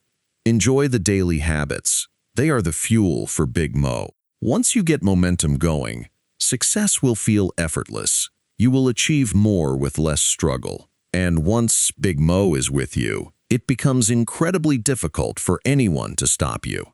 Darren's personal story. The Power of Momentum. The author shares his personal story of how momentum transformed his life. When he started his real estate business, he faced rejection after rejection. He made countless cold calls with hardly any success, but he remained consistent. Every day he kept making calls, learning, improving. Initially, progress was painfully slow. But after months of consistent effort, something shifted. Deals started closing, clients started referring him, success started to snowball. That was Big Mo stepping in. Within a few years, the author became one of the top real estate agents in his area. Not because of one big break, but because of consistent small efforts that built unstoppable momentum. Momentum is always moving, either for you or against you. One final lesson: momentum does not just work for success. It works in all areas of life, good or bad. If you build bad habits, overeating, skipping workouts, procrastinating, you are also building momentum, but in the wrong direction. And once negative momentum builds up, it is just as powerful, dragging you down, making it hard to change. That is why it is so important to consciously create positive momentum in your life. Start small, be consistent, protect your habits, keep moving forward. Once Big Mo is with you, the journey becomes smoother, faster, and more enjoyable. Momentum is your secret weapon. It is invisible, but when you have it, you will feel unstoppable. The hardest part is getting started and staying consistent during the early stages. But once you build it, Big Mo will carry you towards success faster than you ever imagined. Harnessing the power of Big Mo. Remember Newton's first law from physics class. The law of inertia says objects at rest tend to stay at rest, and objects in motion tend to stay in motion. Couch potatoes will remain couch potatoes, and achievers who build momentum will keep moving and achieving more. This is the secret behind every success story. It is not easy to build momentum, but once you do, everything changes. The merry-go-round example.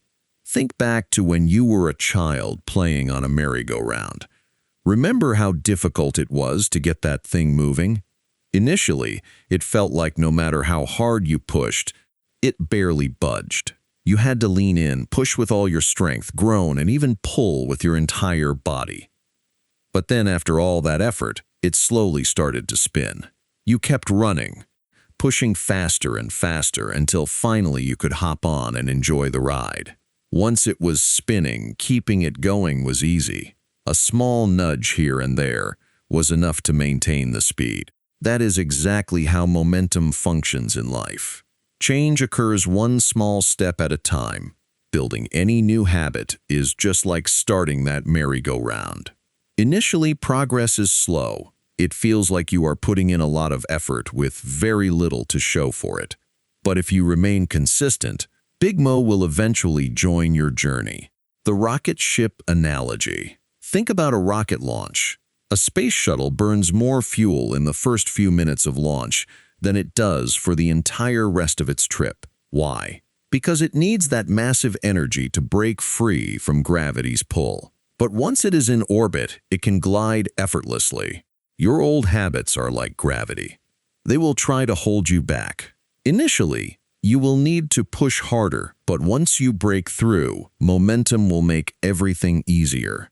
Michael Phelps and the power of consistency. Michael Phelps did not win 8 gold medals at the 2008 Olympics by accident. For 12 years, he worked with his coach, Bob Bowman, perfecting his routines and building unshakable consistency. Phelps trained so consistently that the only time his coach ever let him leave practice early was once for a middle school dance. 12 years of discipline for one moment of glory. That is the power of momentum. Apple's iPod. A lesson in patience and persistence. Apple's iPod was not an instant success. Apple had been around for years before they launched the iPod. They were not the first to create an MP3 player. They were actually late to the game. But what Apple had was consistency. They kept focusing on innovation, design, simplicity, and a loyal customer base. In 2001, the year they launched the iPod, their revenue dropped by 33%. The next year was not great either, but in 2003, things started shifting. By 2005, they had Big Mo on their side. Their revenue shot up by 68%, and they dominated the market. That momentum later helped them win the smartphone battle with the iPhone and revolutionized digital music with iTunes, Google, and YouTube. Momentum at work. Again, Google started as a small search engine. It struggled to compete initially, but they kept improving. They remained consistent, and eventually Big Mo appeared. Today they own over 60% of the search engine market. YouTube had a similar story. When it launched in 2005, it was just another video sharing platform. But then one viral video, Lazy Sunday from Saturday Night Live, put them on the map. That single moment of momentum changed everything. Google later purchased YouTube for $1.65 billion. What is the common thread? Michael Phelps, Apple, YouTube, Google. They all built small, consistent habits, maintained discipline, and when momentum appeared, they became unstoppable. Routine power. Have you ever wondered why some of your best intentions fail? You start excited about a new goal, eating healthily, exercising daily, but after a while, you lose steam. Why does that happen? The reason is straightforward. You did not have a system. Without a solid routine to support your new habits, even the best plans will eventually fall apart. Routines, the secret of high achievers. A routine is something you do every day automatically. You do not think about brushing your teeth or fastening your seatbelt. You just do it. That is how successful habits are built, through routines. Look at anything you are successful at, and you will see a routine behind it. These routines help reduce stress and make your actions automatic and effective. If you want to achieve new goals, you need to create new routines that support them. The bigger the goal, the stronger your routines. Ever wonder why military boot camps are so intense? Why making your bed or polishing your boots is treated like a life or death task?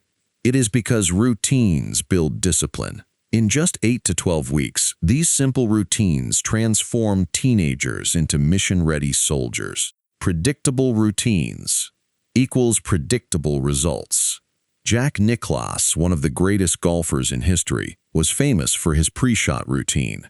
Before every single shot, he followed the exact same sequence of steps. He would line up his club face, adjust his stance, waggle his club, and visualize his target. Only after this entire sequence would he strike the ball. During a major tournament, a psychologist timed Jack's routine from the moment he pulled out his club until he struck the ball. The result: his routine never varied more than 1 second from the first tee to the final putt. That is incredible consistency. On the flip side, Greg Norman at the 1996 Masters, as the pressure increased, his pre-shot routine became faster and faster. His rhythm broke, his consistency vanished, and so did his chance of winning. Routines center you. Even pilots with thousands of flight hours go through their pre-flight checklist before every flight without exception, not just for safety, but to center themselves mentally and prepare for top performance. Every high achiever, every successful entrepreneur, athlete, or leader has routines that regulate their daily disciplines. That is the difference between people who succeed consistently and those who only succeed occasionally. Routines are what separate the extraordinary from the ordinary. How to create effective routines. Decide which habits you want to implement. Design your routine intentionally, like Jack Nicklaus. Create a specific sequence of steps that prepares you for success. Lock it in place. Treat it like it is carved in stone. No negotiations, no excuses. If interrupted, start over. Go back to the beginning of your routine. Anchor yourself. Bookend your days. If you want to become world-class in anything you do, you need to build world-class routines. But here is the challenge. You cannot always control what happens in the middle of your day. Unexpected calls, sudden emergencies, distractions. Life happens. However, there are 2 times in your day that you can almost always control: the beginning and the end. That is why successful people bookend their days with powerful routines. Why morning and evening routines are critical. Think of your day like a sandwich. The bread, the top and bottom, is what holds everything together. Even if the middle becomes chaotic, a strong foundation on both ends keeps everything intact. That is what morning and evening routines do.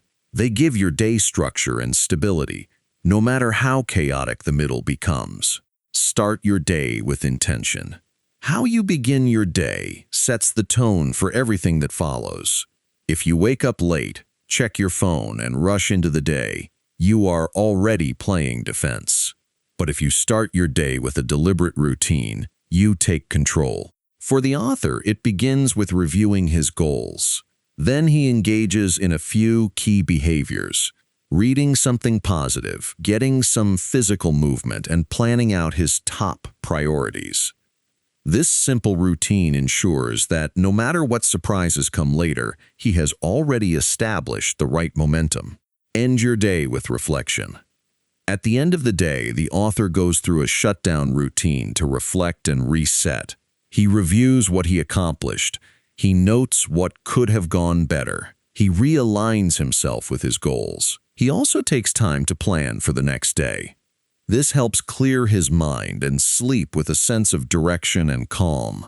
Design your own bookends. The routines that work for the author might not be perfect for you, but the principle remains the same. Start your day with intention, end your day with reflection. You do not need a complicated schedule, just a few simple actions that anchor you in your goals and values. Rise and shine, let me share a morning routine that has completely transformed the author's life. It is his personal version of Jack Nicklaus's pre-shot routine that sets him up for a productive, focused, and intentional day.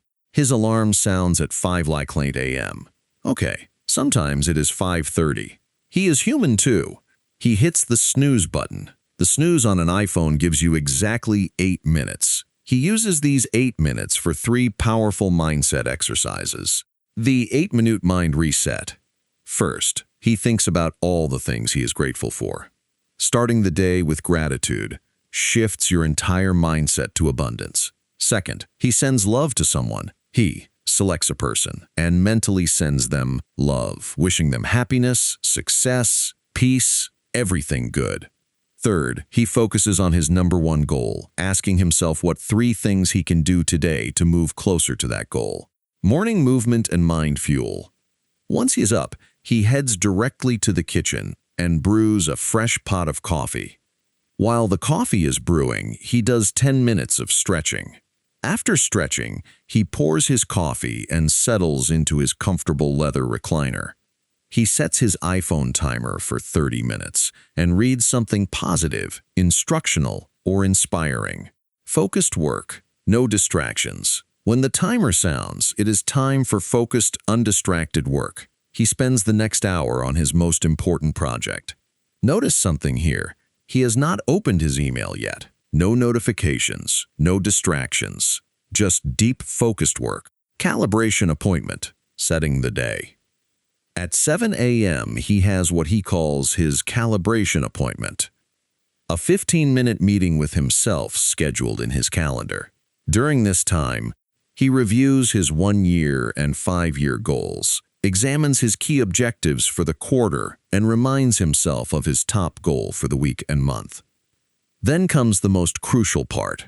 He sets his top 3 MVPs, most valuable priorities for the day. He asks himself, if I only get 3 things done today, which actions will move me closest to my big goals? Once he has locked in his MVPs, he opens his email just briefly to send out quick tasks and delegations to his team to get them rolling. Then he closes email and returns to working on his MVPs.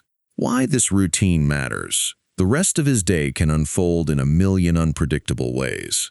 But as long as he executes this morning routine, he has already taken care of his most important disciplines. This routine grounds him. It ensures that he starts each day with clarity, focus, and intentionality instead of letting bad habits or chaos take over. Own your morning. Own your day. Starting your day with a routine like this gives you power. It is not about being perfect. It is about building a predictable system that aligns your mindset and actions with your goals.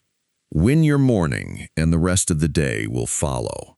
Sweet dreams, let us discuss the other bookend of your day, your evening routine. The way you end your day is just as important as how you start it. No matter how chaotic or unpredictable your day was, you have the power to finish strong. Cashing out your day. When the author was younger, he worked as a waiter. At the end of every shift, before he could go home, he had to cash out, turning in all receipts, credit card slips, and cash. Everything had to balance, or else there was trouble. He applies that same principle to his day. Before he wraps up, he cashes out by asking himself, how did today go compared to my plan? What tasks do I need to carry over to tomorrow? Did anything new appear that needs to be added to my plan? What is no longer important and should be removed? This quick reflection helps him stay organized, intentional, and on track. Capture your ideas. Build a treasure chest. Another thing the author never misses is journaling his ideas and insights.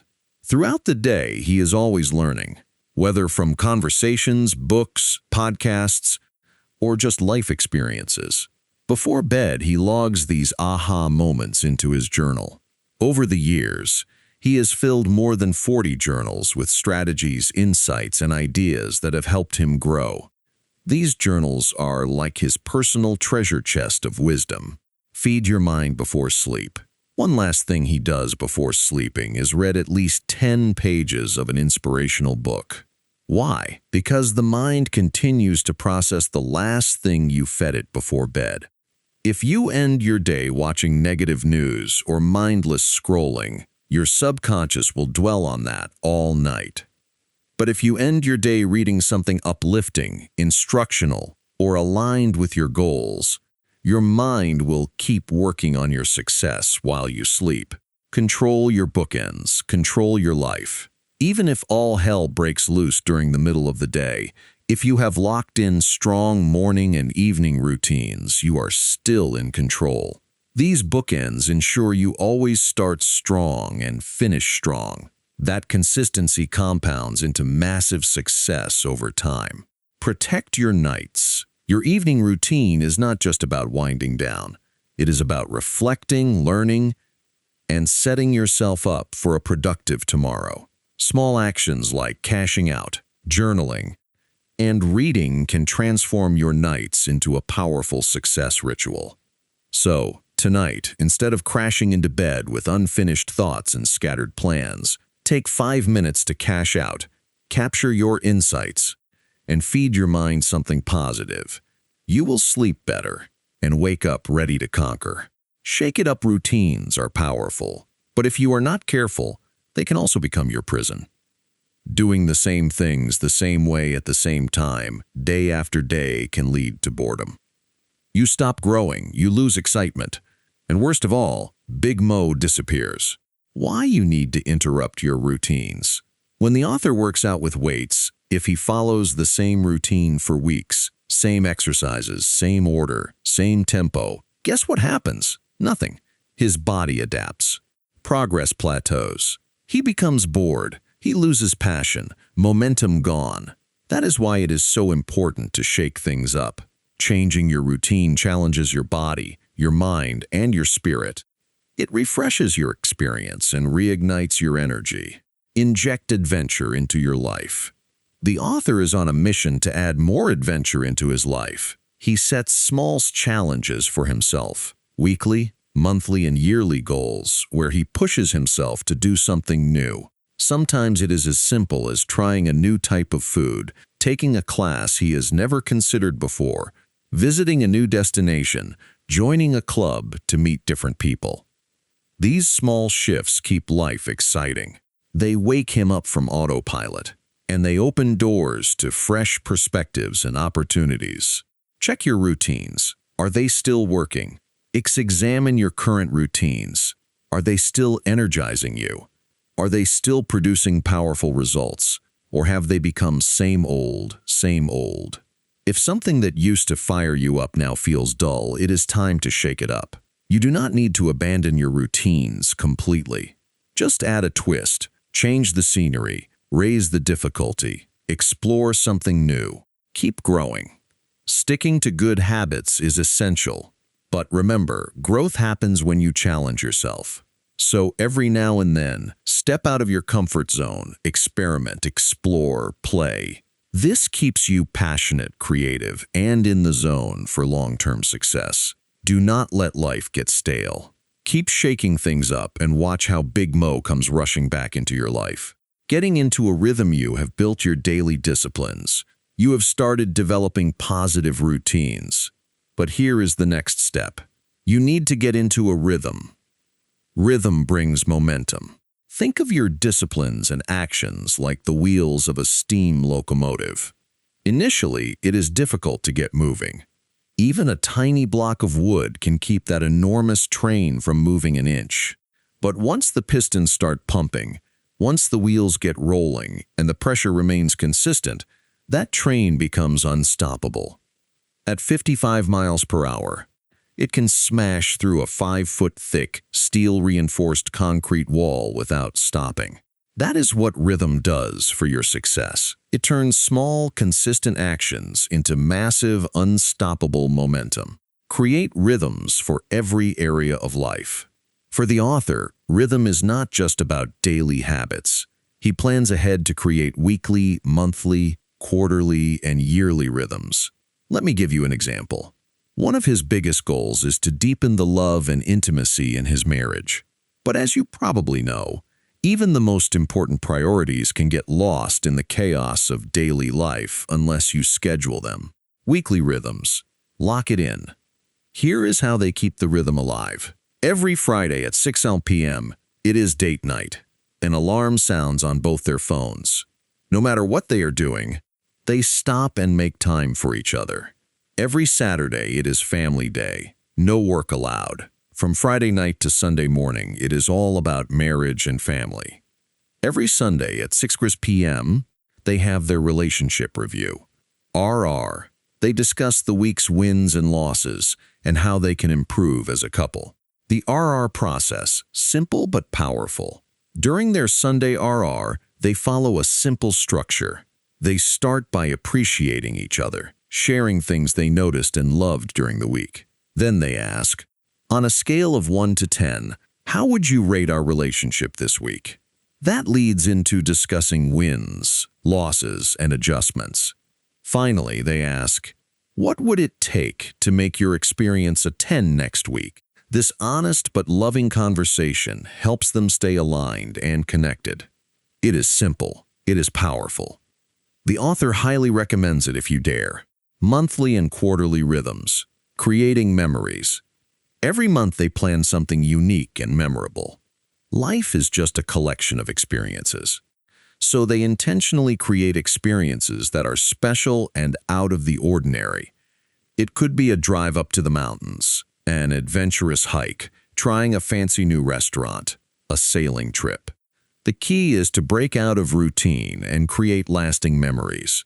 Every quarter, they plan a 2 to 3 day getaway.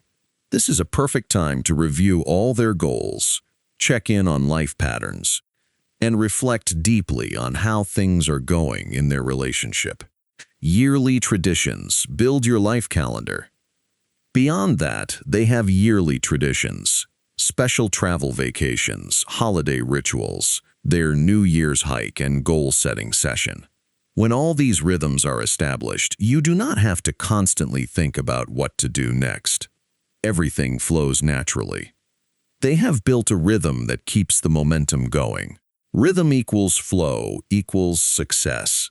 When your actions and disciplines get into a consistent rhythm, you are basically rolling out the red carpet for Big Mo to walk right into your life. Success becomes less about willpower and more about flow. Once you find your groove, you become unstoppable. Registering your rhythm, you have built good habits. You have created powerful routines. You have established a rhythm. But how do you ensure you are staying consistent? How do you know if you are on track and not slipping? That is where the rhythm register comes in. What is a rhythm register?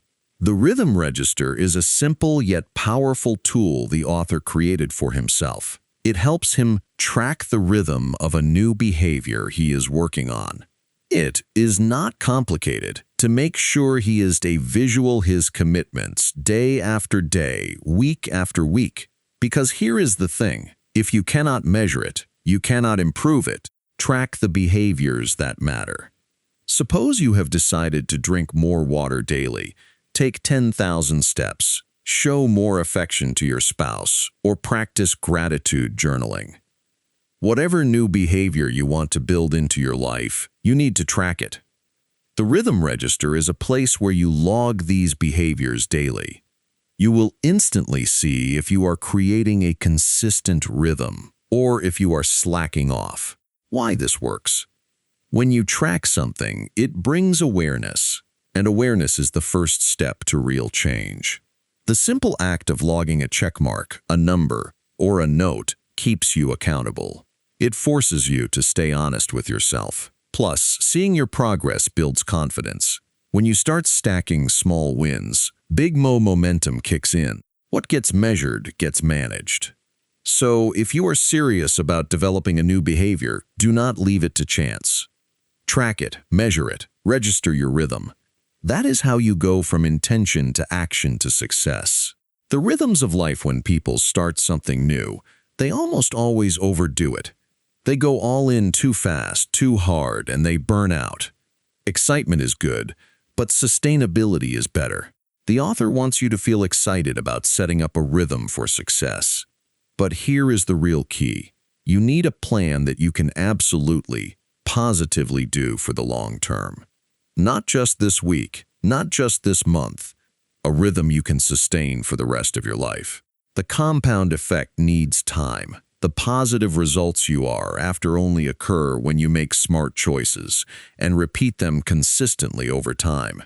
You do not win by doing a lot for a short burst. You win by doing a little day in and day out over the long haul. The common mistake, doing too much too soon. A friend of the author, we will call him Richard, saw a photo of himself and decided right then and there, I am getting in shape. This was a significant lifestyle shift for Richard. He sat at a desk for 12 hours daily. He hated exercise, but now he was motivated. He joined a gym, hired a personal trainer, and started working out 2 hours daily, 5 days weekly. The author told him, "Richard, that is a mistake. You will not be able to maintain that. You are setting yourself up for failure." But Richard pushed back. "No, I have changed. I am committed. I want abs." The author asked, "What is your real goal?" Richard said, "I want to be trim. I want to be healthy. Why? I want vitality. I want to be around to see my kids have kids." Perfect. That is his true motivation. He was not in it for six-pack abs. He was in it for the long haul. Don't design for bikini season. Design for life. The author advised Richard, "Do your 2 hours daily, 5 days weekly, but only for the first 60 to 90 days. That is just to build momentum. After that, scale down to 1 hour, or 1 hour 15 minutes, 4 days weekly. Sustain that for another 60 to 90 days. Eventually transition to a rhythm of 45 minutes to 1 hour, 3 to 4 times weekly. That is a program you can maintain for the next 50 years, not just 5 months. The hard truth about success. Consistency is the critical ingredient of success. Anyone can go hard for a short time, but the real winners, the ones who see this approach work its magic, are those who establish a rhythm they can maintain for life. Pace yourself to win. So, when setting up your success rhythm, ask yourself, can I keep this up for the next 5, 10, 20 years? If not, adjust. Start smaller. Focus on what is sustainable, because success is not a sprint. It is a rhythm. The power of consistency. If there is one superpower that gives the author an edge over others, it is not talent. It is not intelligence. It is not even hard work. It is consistency. Consistency. The ultimate competitive advantage. Nothing kills Big Mo faster than a lack of consistency. You can be smart, passionate, ambitious, but if you are not consistent, you are going nowhere. It is consistency that transforms good intentions into real results. A simple analogy. The flight from LA to New York. Imagine you and the author are both flying planes from Los Angeles to New York City. But here is the catch. You are flying at 500 miles per hour, blazing fast, but you stop and land in every single state along the way. The author flies at a modest 200 miles per hour, but he never stops. He flies straight through. Who is going to reach New York first? The author will by a landslide. Why? Because stop and go is a killer. Every time you land, you lose time. Every time you stop, you burn fuel starting back up again. It does not matter how fast you fly in bursts. The start-stop cycle destroys your momentum. It drains your energy. It saps your motivation. Eventually, you run out of fuel. Slow and steady wins the race. Meanwhile, the author just keeps going. No bursts of speed, no flashy takeoffs, but he does not stop. Even at a slower pace, he is making steady, uninterrupted progress. The real secret is small, consistent actions over time. That is how success works in real life. It is not about giant leaps. It is not about random bursts of effort. It is about doing small, smart actions consistently over a long period of time. It is boring, it is unsexy, but it works. Commit to consistency. So if you are serious about reaching your goals, make consistency your best friend. It will take you further than talent. It will outlast motivation. It will beat anyone who relies on speed without staying power. Consistency is what keeps Big Mo on your side. The pump well, let us discuss what really happens when you slack off on your routines. It is not just missing a workout or skipping a prospecting call or postponing date night one Friday. No, it is much bigger than that. You are not just losing the small results of that single missed action. You are losing something far more precious, momentum. The hand-pumped water well analogy. Picture this. You are standing next to an old-fashioned hand-pumped water well. The water you want is buried deep underground. To access it, you have got to pump that lever again and again to create the vacuum that draws the water up. You pump, and what do you see? Nothing. Most people give up here. They think this is pointless. It is not working, and they walk away empty-handed. The few who persist keep pumping, and after a while, a few drops of water appear. But even then, most people quit. All that work for a few lousy drops? But those who persevere keep pumping. And suddenly, the stream bursts forth. Water starts flowing freely. Now you do not have to pump as hard. You just need to keep pumping steadily to maintain the flow. The cost of inconsistency. If you stop pumping for too long, the water does not stay at the top waiting for you. It drops back down, and when you return, you are back to square one. You will have to pump furiously just to get those few drops again. That is exactly how life functions. Stop and go kills momentum. You become excited about a new project. You go hard for a few weeks. Then life becomes busy. You slack off. Every time you stop, you kill Big Mo. It is not just a pause, it is a reset. And starting over is exhausting. Be the tortoise, not the hare. Winning is about pace, not sprints. Be the tortoise, the one who with enough time beats everyone else. Not by speed, but by consistency. Positive habits, right choices applied daily without fail. That is how you win. Protect your momentum. Every skipped action is not just a small loss. It is a crack in your momentum. Protect it. Cherish it, because once you lose it, recovering it is a painful uphill climb. In the next chapter, we will dive into the invisible forces that can either boost you up or drag you down. The influences that shape your success, often without you even realizing it. Chapter 5. Influences let us pause and reflect. By now, you understand how powerful your small choices are. Every choice, whether big or small, accumulates over time. Like drops of water filling a bucket, they compound, creating an enormous impact on your life. You have also learned something very important. You are 100% responsible for your life. No excuses, no blaming anyone else. But here is where it becomes tricky. Even though you are in charge of your choices are constantly being influenced by outside forces. Forces that quietly shape your thoughts, your habits, and your behaviors, often without you even realizing it. Most people live unaware of this subtle control. But if you want to stay on track toward your goals, if you want to keep growing, keep succeeding, you must become aware of these influences. More importantly, you need to take control over them. Otherwise, they will control you and potentially pull you away from your dreams. Darren Hardy explains that we are all affected by three main types of influences. Let us explore them one by one. 1. Input. What you feed your mind, think of your mind like a garden. If you plant flowers, water them, and care for them, you will have a beautiful blooming garden. But if you let weeds grow, they will take over everything. The same happens with your mind. What are you feeding your mind every day? Are you filling it with positive, uplifting information, or are you letting negative, toxic material enter? Most people do not even realize how much garbage they are consuming. News filled with negativity, gossip on social media, endless scrolling through meaningless content. Every piece of information you consume is like a seed. It either helps you grow or it holds you back. If you want to grow, you need to be very selective about your input. Start feeding your mind with books, podcasts, videos, and people who uplift you. Fill your mind with ideas that inspire you, challenge you, and push you toward your goals.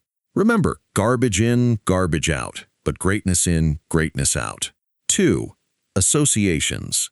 The people you spend time with, you have probably heard this before. You become like the 5 people you spend the most time with. It is true.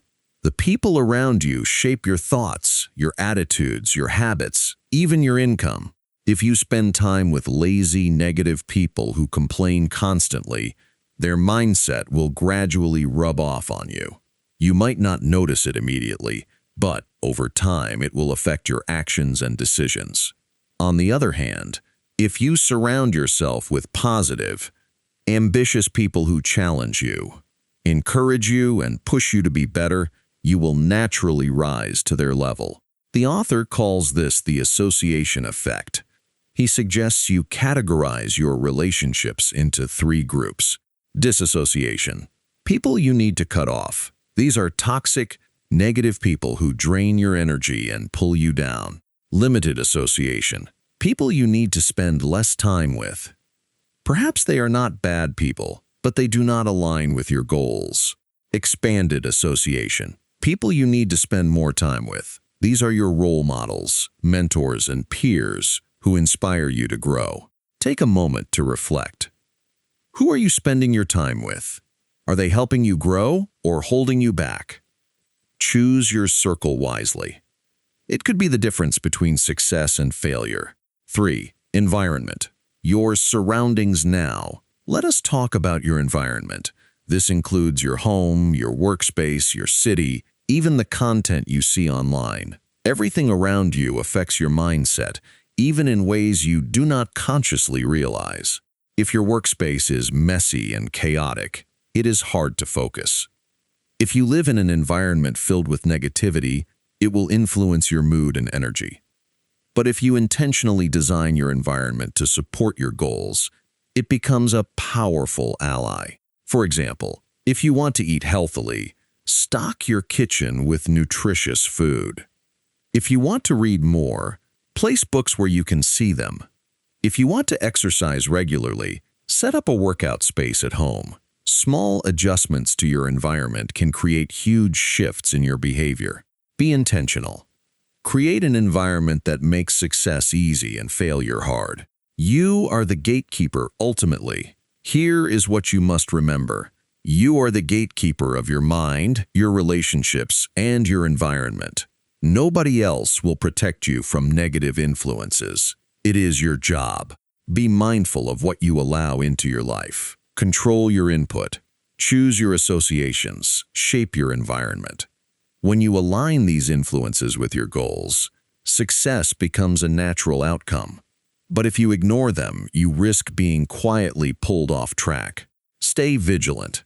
Stay intentional because these influences will either build you up or break you down. The choice is yours. Garbage in, garbage out. If you want your body to be healthy and perform at its best, you eat healthy food and avoid junk food. You are careful about what you put inside your body. Simple, right? But what about your brain? If you want your mind to be sharp, focused, and creative, you need to be even more careful about what you feed it. Here is the truth. Garbage in, garbage out. If you fill your mind with negative news, gossip, and mindless entertainment, that is exactly what will emerge in your thoughts, actions, and results. But there is a problem. Unlike food where you can choose what to eat, most of the information we consume enters our brain without us even noticing. We listen to news on the way to work. We scroll through social media. We watch television shows that add no real value. All this information seeps into our minds quietly and shapes how we think. Your brain's default mode is fear and survival. Your brain's primary job is not to make you happy. Its main job is to keep you safe. It is always looking for threats, always scanning for danger, always focusing on what is wrong. That is why when you turn on the news and hear stories about robberies, accidents, or economic problems, your brain activates. It grabs onto that negativity, and then it keeps processing it over and over. You carry that fear and worry into your entire day. Left alone, your brain will keep focusing on the negative. It is part of human nature. But here is the good news. You can change your behavior. You can take control of what you allow into your mind. Don't drink dirty water. Imagine your mind is like a glass of water. If you pour dirty, muddy water into the glass, everything inside becomes dirty. That is what happens when you fill your mind with negative input, bad news, gossip, drama, complaints. All your thoughts, your expectations, and your results will be filtered through that muddy water. But here is the solution. Flush it out. Keep pouring in clean, fresh water. Positive, inspiring, uplifting content. If you do it long enough, eventually the dirty water gets flushed out and your mind becomes clear and focused. What is this clean water? It is books, podcasts, success stories, motivationals, positive conversations, content that feeds your mind with ideas of growth, abundance, success, and possibility. Step 1. Stand guard at the gate of your mind. Let us be honest, you cannot completely avoid negative input. It is everywhere. On billboards, at the grocery store checkout, on social media, in casual conversations. But you can control most of it. Cancel negative subscriptions. Stop listening to depressing news radio. Replace television time with reading or meaningful conversations. Record only educational, positive shows and skip the commercials. Even with friends and family, you can gently steer conversations away from negativity. You are the gatekeeper of your mind. No one else will do it for you. Step 2. Go on a media diet. Did you know the average person spends almost 5 hours daily watching television?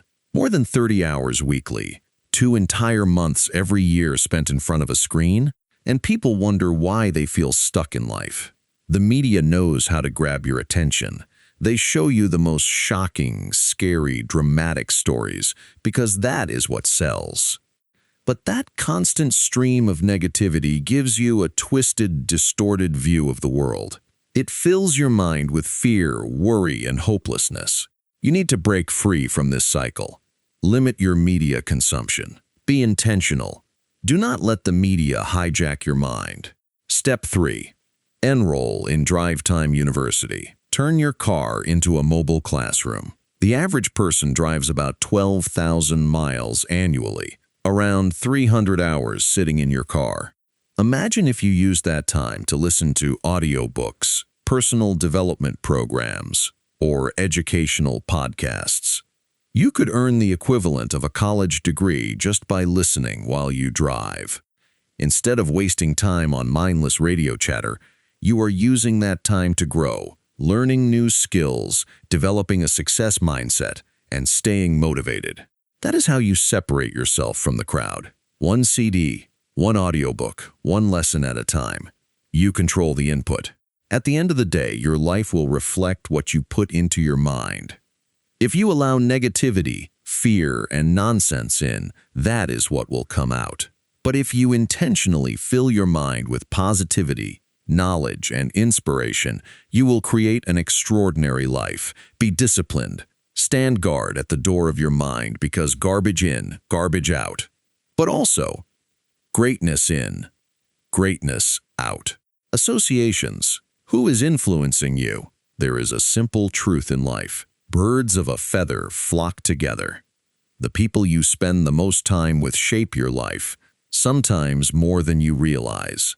Social psychologists have found that up to 95% of your success or failure is influenced by your reference group, the circle of people you hang around with the most. Think about it. Who do you spend most of your time with? Are these people positive, successful, and uplifting? Or are they negative, complaining, and stuck in their old ways? Jim Rohn famously said, "You are the average of the 5 people you spend the most time with. Your income, your health, your attitude. All of it can be predicted by looking at those 5 people." Subtle influence over time. Here is the tricky part. This influence does not happen overnight. It is slow, quiet. It is like being in an inner tube at the beach. You think you are floating in place, but when you look up, you have drifted far down the shore. Your friends' habits will slowly become your habits. Their conversations become your conversations. Their mindset becomes your mindset. If your friends always order greasy food and extra drinks, soon you will be doing the same. If your friends discuss success, read great books, and strive for more, you will find yourself matching their pace. You cannot spend time with negative people and expect to live a positive life. Take inventory. Who are your 5? Here is a challenge for you. Write down the 5 people you spend the most time with. List their main traits, both good and bad. What is their average income? How is their health? What is their attitude like? Are they growing or stuck? Examine that list and ask yourself, is this who I want to become? If the answer makes you uncomfortable, it is time to make some changes. 3 types of associations. Jim Rohn taught the author a powerful way to manage relationships. You need to sort people into 3 categories. 1. Disassociations. People you must cut off. These are toxic, negative influences that drag you down. It might be a difficult decision, but it is necessary. You would not let your children spend time with bad influences, so why allow it for yourself? It is hard. People will resist. They may accuse you of changing or being selfish, but it is not about them. It is about protecting your future. Their discomfort is a reflection of their own guilt and fear. Stay strong. You have to be willing to let go of relationships that no longer serve you. 2. Limited associations. People you see in small doses. These people are acceptable in small doses. You could spend 3 minutes with them, perhaps 3 hours, but not 3 days. Their influence is real, so be intentional about how much time you give them. Even with family, you can limit how much energy you invest. Do not let anyone's negativity cloud your vision. 3. Expanded associations. People you want to emulate. These are the people who inspire you. People who are already living the kind of life you dream of. Seek them out. Spend more time with them. Learn from them. Join groups, clubs, events, and organizations where these people gather. Even if you cannot meet them in person, you can absorb their wisdom through books, podcasts, and videos. The author shares how he spent thousands of hours with his mentor, Jim Rohn, mostly through audio programs. You can do the same with any mentor you admire. Find a peak performance partner. Here is another powerful strategy. Find an accountability partner. This is someone who is equally committed to personal growth, someone who will call you out when you slack off, and someone you will hold accountable in return. The author had weekly calls with his friend Landon Taylor.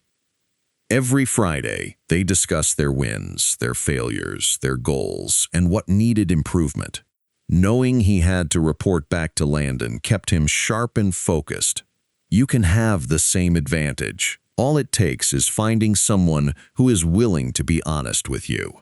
Invest in mentorship.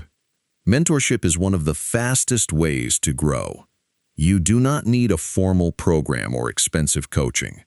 Sometimes all it takes is a simple lunch or coffee conversation with someone you admire. Successful people are often willing to share their wisdom as long as you respect their time. Mentorship is a two-way street.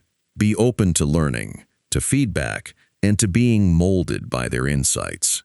As John Wooden said, mentoring is your true legacy. It is why you get up every day. Build your personal board of advisors. Here is a pro tip. Create your own personal board of advisors. These are people you respect, admire, and want to learn from. Reach out to them regularly. Ask for their thoughts, feedback, and ideas. Their perspectives can open up opportunities and help you avoid costly mistakes. You will be surprised how many successful people are willing to help when you show genuine curiosity. Choose your circle wisely. In the end, your environment shapes you. The people around you either lift you up or pull you down. If you want to live an extraordinary life, you must be intentional about your associations. Choose to surround yourself with those who reflect the person you aspire to become, because you rise or fall to the level of your circle. Make sure your circle is moving in the direction you want your life to go. Environment. Change your surroundings. Change your life. Imagine this. The author was working in real estate in the East Bay of San Francisco. Every day he saw the same people doing the same things, living at the same level. But deep down, he had bigger dreams. He knew he needed to be in an environment that would inspire him to level up.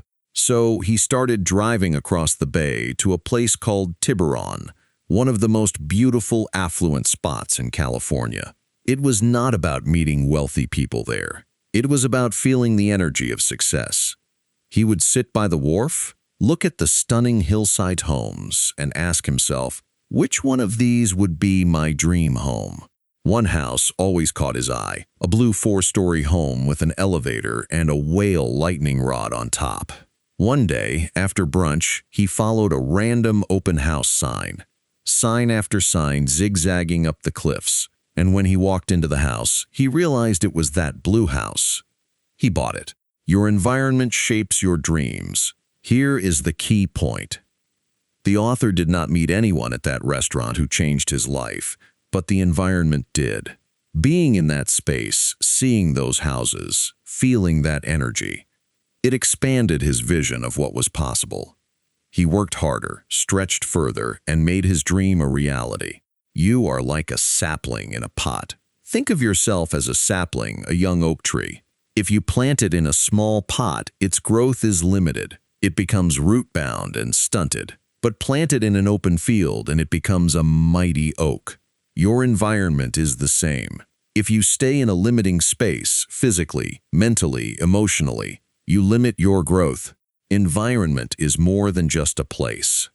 When we discuss environment, it is not just where you live. It is everything around you, your workspace, your home, your car, your phone, your schedule, even the clutter in your mind. A messy, chaotic environment creates stress. It drains your energy. It distracts you from your goals. Every incomplete task, every broken promise, every piece of clutter is like a small anchor holding you back. So, start clearing it out. Even small actions like cleaning your workspace or fixing that thing you have been ignoring can release mental energy. You get what you tolerate. Here is a hard truth. You get in life what you tolerate. If you tolerate disrespect, people will disrespect you. If you tolerate being underpaid, that will continue. If you tolerate poor health habits, your body will stay tired and unhealthy. The world responds to the standards you set for yourself. Some people think they are victims of how others treat them. But in reality, you teach people how to treat you by what you accept and what you refuse to accept. Protect your space. You must protect your mental, emotional, and physical space. Do not let chaos, negativity, and distractions invade your environment. If you want to build a life of consistency, rhythm, and high performance, your environment needs to support that. Make your space a place where success is the default, not the exception. Life organizes around your standards. Life is like water. It fills the container you give it. If you raise your standards, life will rise to meet you. But if you settle, life will give you exactly what you tolerate. Protect your space. Raise your expectations and watch how your environment begins to shape you into the person you want to become. Chapter 6. Acceleration. Let me take you to La Jolla, California. A beautiful place with stunning ocean views and steep mountains. For exercise and to test his willpower, the author used to ride his bike up Mount Soledad. It is a 2-mile ride straight uphill. No stopping, no excuses, just you, the bike, and the climb. Now, let me tell you something. Riding up a steep mountain is one of the most painful things you can choose to do. Not many things compare to the suffering you experience when you are pushing yourself up that slope. You reach a point where your muscles scream, your lungs are on fire, and your mind starts talking to you. It is in those moments where you meet your true self. All the ideas you had about being strong or disciplined vanish. You are left with raw honesty. The question stares you in the face. Do you continue or do you crack and give up? This is what the author calls a moment of truth. Life gives us these moments often. They are tests. Tests to see how much you really want something. Tests to see if you will push through the pain or surrender when things become difficult. He remembers watching Lance Armstrong during his first Tour de France victory. It was 1999. The race had entered the brutal mountain stages. The weather was cruel, freezing rain, mist, and even hail. Lance was not known as a great mountain climber. Many writers thought he would not survive these stages, but they were wrong. On a particular climb up to a place called Sestriere, Lance found himself alone. His team was nowhere near. He had to face the toughest climbers in the world all by himself. Imagine after 5.5 hours of climbing mountains, exhausted, freezing, and soaked to the bone. With 5 miles to go, Lance was 32 seconds behind the leaders. In mountain cycling, 32 seconds can feel like forever. But Lance did something remarkable. He stood up on his bike and surged forward. He caught up with the 2 leading climbers, but he did not stop there. With everything he had left, Lance launched a powerful attack and pulled ahead. He described it best in his book. "It's not about the bike," he said. "When you open a gap and your competitors don't respond, it tells you something. They're hurting. And when they're hurting, that is when you take them." Despite the pain, despite the exhaustion, Lance kept pushing. No one could catch him. He won that stage. And eventually, he won the entire Tour de France. Why is the author telling you this? Because this chapter is about acceleration. It is about those critical moments when you decide who you are. It is about pushing through even when everything inside you wants to quit. Here is the truth. The compound effect is always working. Every little action you have taken, every effort, every practice session, every late night you spent studying, they all add up. When you stay consistent, life will eventually hand you a moment of truth. And when that moment comes, you will be ready. You will be able to push through barriers, rise above your competition, and surprise everyone, even yourself. You will realize that all those small steps done over and over gave you the strength to seize the opportunity. Growth does not happen in easy moments. Improvement does not come when things are comfortable. It happens when you are in pain, when you are tired, when you are at the edge. Those are the moments where you either step forward or shrink back. Most people stop when they feel discomfort. But high achievers know that discomfort is the signal to keep going. That is when breakthroughs happen. Here is a powerful lesson. You do not build character in the easy moments. You reveal it in the hard ones. But there is more. One of the smartest ways to accelerate your success is always to deliver more than expected. Go beyond what people ask for. Do more than what is required. When you do this consistently, you multiply your rewards. It is the principle of exceeding expectations. Every time you over-deliver, you build trust, reputation, and goodwill. These are things that compound over time. Eventually, you will find doors opening for you that you did not even know existed. Here is a simple formula. Preparation plus opportunity plus massive action equals acceleration. You prepare by staying consistent with your habits. You wait patiently for the right opportunity. And when it comes, you take massive, decisive action. It is like a rocket launch. The rocket burns most of its fuel just to escape the Earth's gravity. That is the hardest part. But once it is in orbit, it glides smoothly. Success works the same way. The early stages require tremendous effort, but once you break through, everything becomes easier. Remember, there are no shortcuts. You have to pay the price. But the compound effect ensures that every ounce of effort is never wasted. It is quietly working behind the scenes, building your momentum. And then, when your moment of truth arrives, you will be unstoppable. Moments of truth there is a powerful line from Lance Armstrong's autobiography. He writes, "There is a point in every race when a rider meets his real himself. That is such a deep truth. In life, in business, in every struggle, the opponent is not out there, it is inside." Lance talks about how in his most painful moments on the bike, he becomes curious. He wonders, how will I respond? Will I find my weakness and give in? Or will I reach deep and discover my true strength? We all face these moments. The author faced them daily when he was in real estate. Driving to meet a potential client after being rejected by the last one, his mind would start generating excuses. He would be canvassing a neighborhood, and suddenly the dogs would start barking, or the sky would turn dark with rain clouds.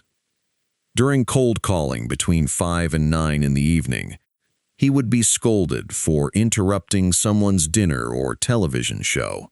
He was always tempted to stop, to take a break, to go back to the office, to grab a glass of water. But every time he hit that mental wall, he reminded himself, "My competitors are feeling the same thing right now. If I keep going, even when it is hard, I will be ahead of them." These were his moments of truth, moments where success is forged. Not during easy times when he is just keeping pace with the crowd, but in the tough moments when most people stop. It is not about whether you reach the wall or not. It is about what you do after you hit the wall. Lou Holtz, the legendary football coach, understood this well. In one game, his team was losing 42-0 at halftime. But Lou did not scold them. Instead, he showed them highlight reels of players making second efforts, diving for tackles, blocking harder, going the extra inch. He told his team everyone gives their best on every play. That's expected. But what wins games is the extra effort after you've done your best. That's why you're on my team. That team came back and won the game in the second half. That is how victories are earned. Think about Muhammad Ali. October 30th, 1974, the legendary Rumble in the Jungle. Almost no one believed Ali could defeat George Foreman. Foreman was a powerhouse. He had knocked out Joe Frazier and Ken Norton in just the second round. But Ali had a strategy. He knew Foreman was strong but lacked endurance. Ali invented the rope-a-dope. He leaned on the ropes, protecting his face while Foreman threw hundreds of punches. Round after round, Ali absorbed the blows, waiting. By the 8th round, Foreman had hit his wall. He was exhausted. That is when Ali struck, delivering a combination punch that floored Foreman and reclaimed the heavyweight title. Do you see the pattern here? Hitting the wall is not an obstacle. It is an opportunity. Let me take you back to Lance Armstrong's second Tour de France. Earlier that year, he had crashed on a wet mountain road. The crash left him with a concussion and a broken vertebrae. Now, as fate would have it, the Tour returned to the same mountain, and once again, it was raining. But Lance's mindset was different. He said, "This is perfect attacking weather because I know the others don't like it. I believe nobody in the world is better at suffering than me." That is a mindset shift. He turned his pain into his advantage. That day, Lance won his second Tour de France. You see, When conditions are perfect, sun is shining, no distractions, no problems, everyone performs well. But when things become difficult, when problems arise, when distractions pull at you, that is when you get to prove your worth. That is when you separate yourself from the average. Jim Rohn used to say, "Don't wish it were easier, wish you were better." Every time you hit the wall, whether in your daily disciplines, your routines, or your consistency, it is a signal. It is life's way of saying, this is the moment where you leave your old self behind and step into a stronger, more powerful version of you. Scaling that wall, pushing through when it is difficult. That is where victories are made. That is where champions are born. Multiplying your results, the author wants to share something exciting. We have discussed how small, simple disciplines repeated consistently will eventually compound into significant life-changing results. But here is a powerful thought. What if you could accelerate that process? What if you could multiply your results, not just add to them? Wouldn't you want to know how? Well, he is going to show you exactly how just a little bit of extra effort can explode your outcomes beyond what you ever imagined. Let us take a simple example: weight training. Imagine your workout plan says you need to do 12 repetitions of a certain exercise. You do the 12 reps, and that is great. You have done what is expected. And if you stay consistent, this effort will compound and give you results over time. But what if after those 12 reps, even when you feel like you cannot continue, you push out another 3 to 5 reps? Yes, it will hurt. Yes, it will be uncomfortable. But those extra reps will multiply the impact of your workout. The first 12 reps got you to your limit, but the real growth occurs in the reps after you hit that wall. This principle applies everywhere in life. Arnold Schwarzenegger, the bodybuilding legend, used a method called the cheating principle. Now, do not get it wrong. Arnold was all about perfect form. But once he reached his maximum in perfect form, he would allow a slight adjustment, perhaps a small wrist turn or leaning back a bit, to push out 5 or 6 more reps. Those cheat reps were where the real muscle growth occurred. Sometimes it was not just about cheating. He would have a workout partner help him with those last few reps, the ones he could not do on his own. But it was those extra reps beyond his limit that multiplied his gains. This is how you shatter your limits. If you are a runner, you will understand this too. You set a goal, perhaps 3 miles for the day. You are tired. You have hit your limit. But instead of stopping, you push for an extra half mile. That extra stretch expands your endurance, your stamina, and your mindset exponentially. Now, remember the magic penny example from Chapter 1. A penny that doubles in value every day becomes over $10 million after 31 days. But here is something even more mind-blowing. If you added just one more doubling per week during those 31 days, do you know what happens? The result would not be $10 million. It would skyrocket to $171 million. That is right. Just 4 extra efforts changed the outcome by $161 million. That is how powerful a little extra can be. It is not about working 10 times harder. It is about pushing just a little beyond your limit consistently. And that little extra multiplies your results over time. Here is a mindset shift the author wants you to adopt. View yourself as your toughest competitor. Stop comparing yourself to others. Compete against the best version of yourself. Push past your own expectations. Go beyond what you think you are capable of. Another key to multiplying your results is this: do more than people expect of you.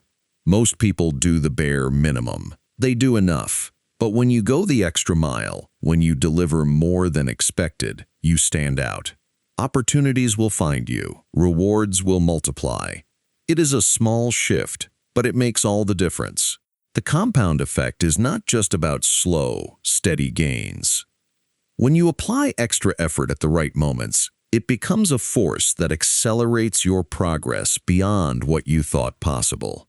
Beat the expectations. Let me share with you a principle that can completely change the results you get in life. It is the idea of beating expectations. Let us take Oprah Winfrey as an example. She is famous not just for her success, but for how she constantly goes beyond what anyone expects.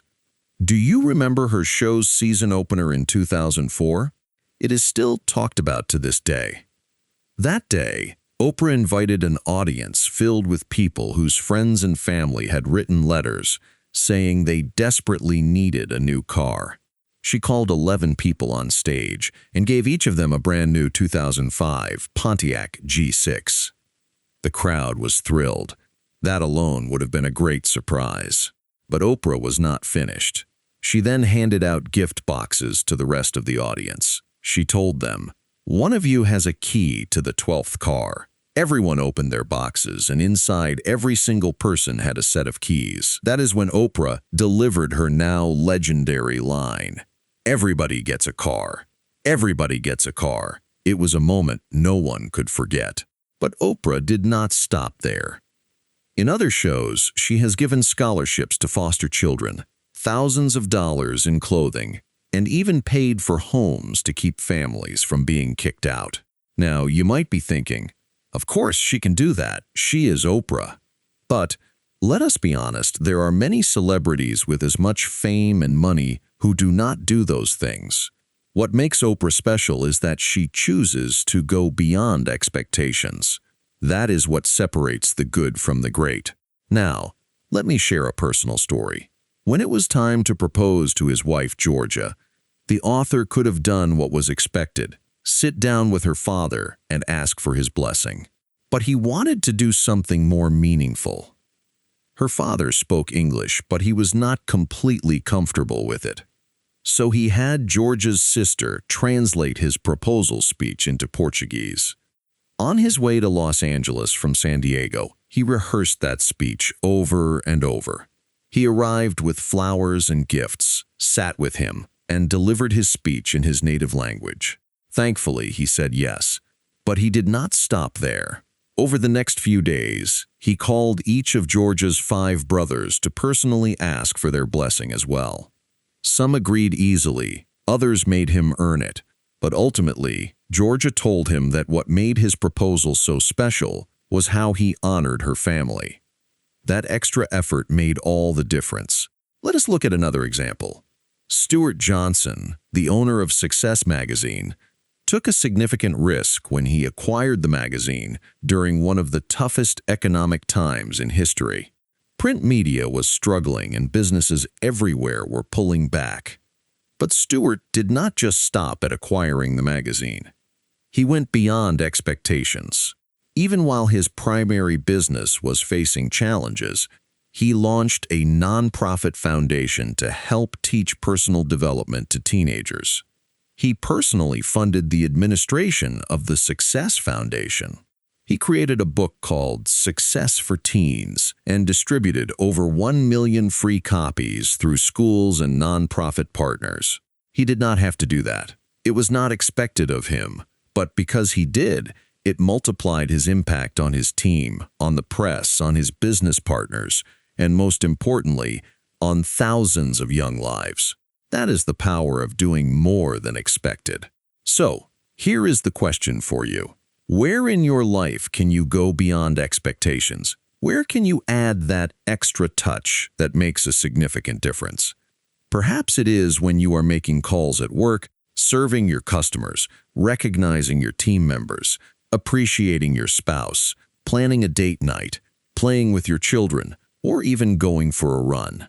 In every area of life, there is always a small extra effort you can make. And that little extra does not just add to your results, it multiplies them.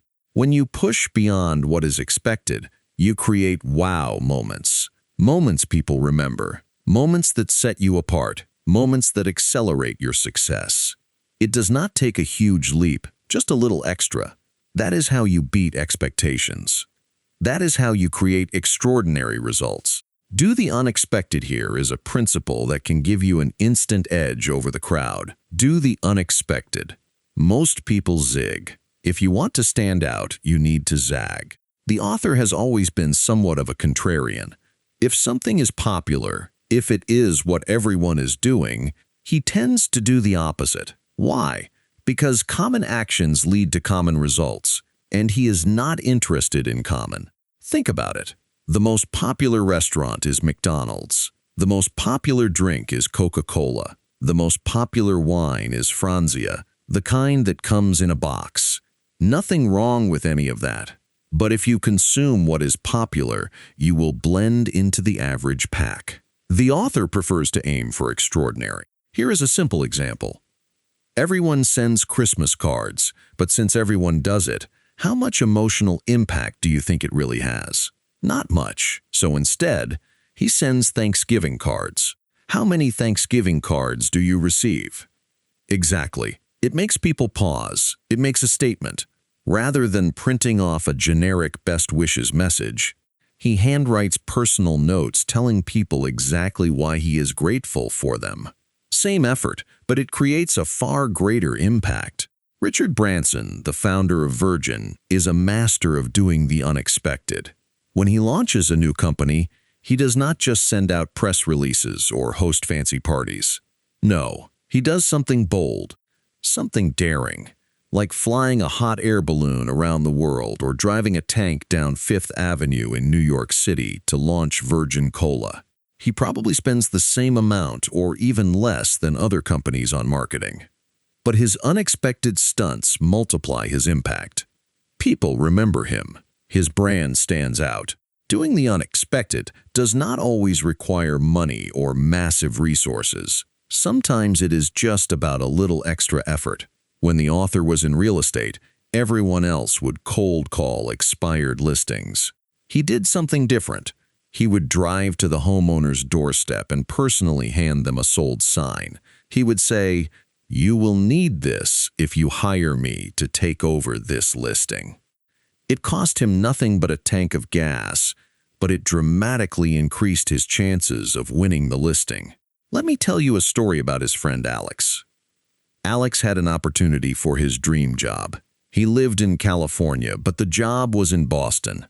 He was one of the final 12 candidates. The company planned to interview locals in person and out-of-toners via video conference. He called the author and asked, "Do you know how to set up a webcam interview?" The author asked him, "Alex, how badly do you want this job?" he said. "It is my dream job. I have spent 45 years preparing for this." So he told him, "Then get on a plane and show up in person." Alex hesitated. "No need. They are flying in the final 3 later for a last round of interviews." He told him, "If you want to be in that final 3, do the unexpected. Fly across the country now. Show them how serious you are." He even advised him to go all in with what he called a shock and awe campaign. Research everyone involved in the decision-making process. Find out their hobbies, their family's interests. Send them books, articles, small gifts. Yes, they will know what you are doing, but they will appreciate your effort and creativity. Reach out through your network. Find any personal connections to the company and get referrals. Send emails, texts, faxes, social media messages. Cover every angle. Sure, it might seem overly aggressive, but here is the truth. You might lose 1 out of 5 people for being too aggressive, but you will win over the other 4. Unfortunately, Alex did not follow the advice. He did not make the trip, he did not stand out, and he did not get the job. He did not even make it to the final 3. Even though he was the best candidate, his failure to make an impression cost him his dream job. Here is another story. The author sits on the board of a company that once needed a congressman's approval to move forward with a crucial project. This congressman was refusing, not because of the issue itself, but due to unrelated political grudges. So he suggested they take a different approach.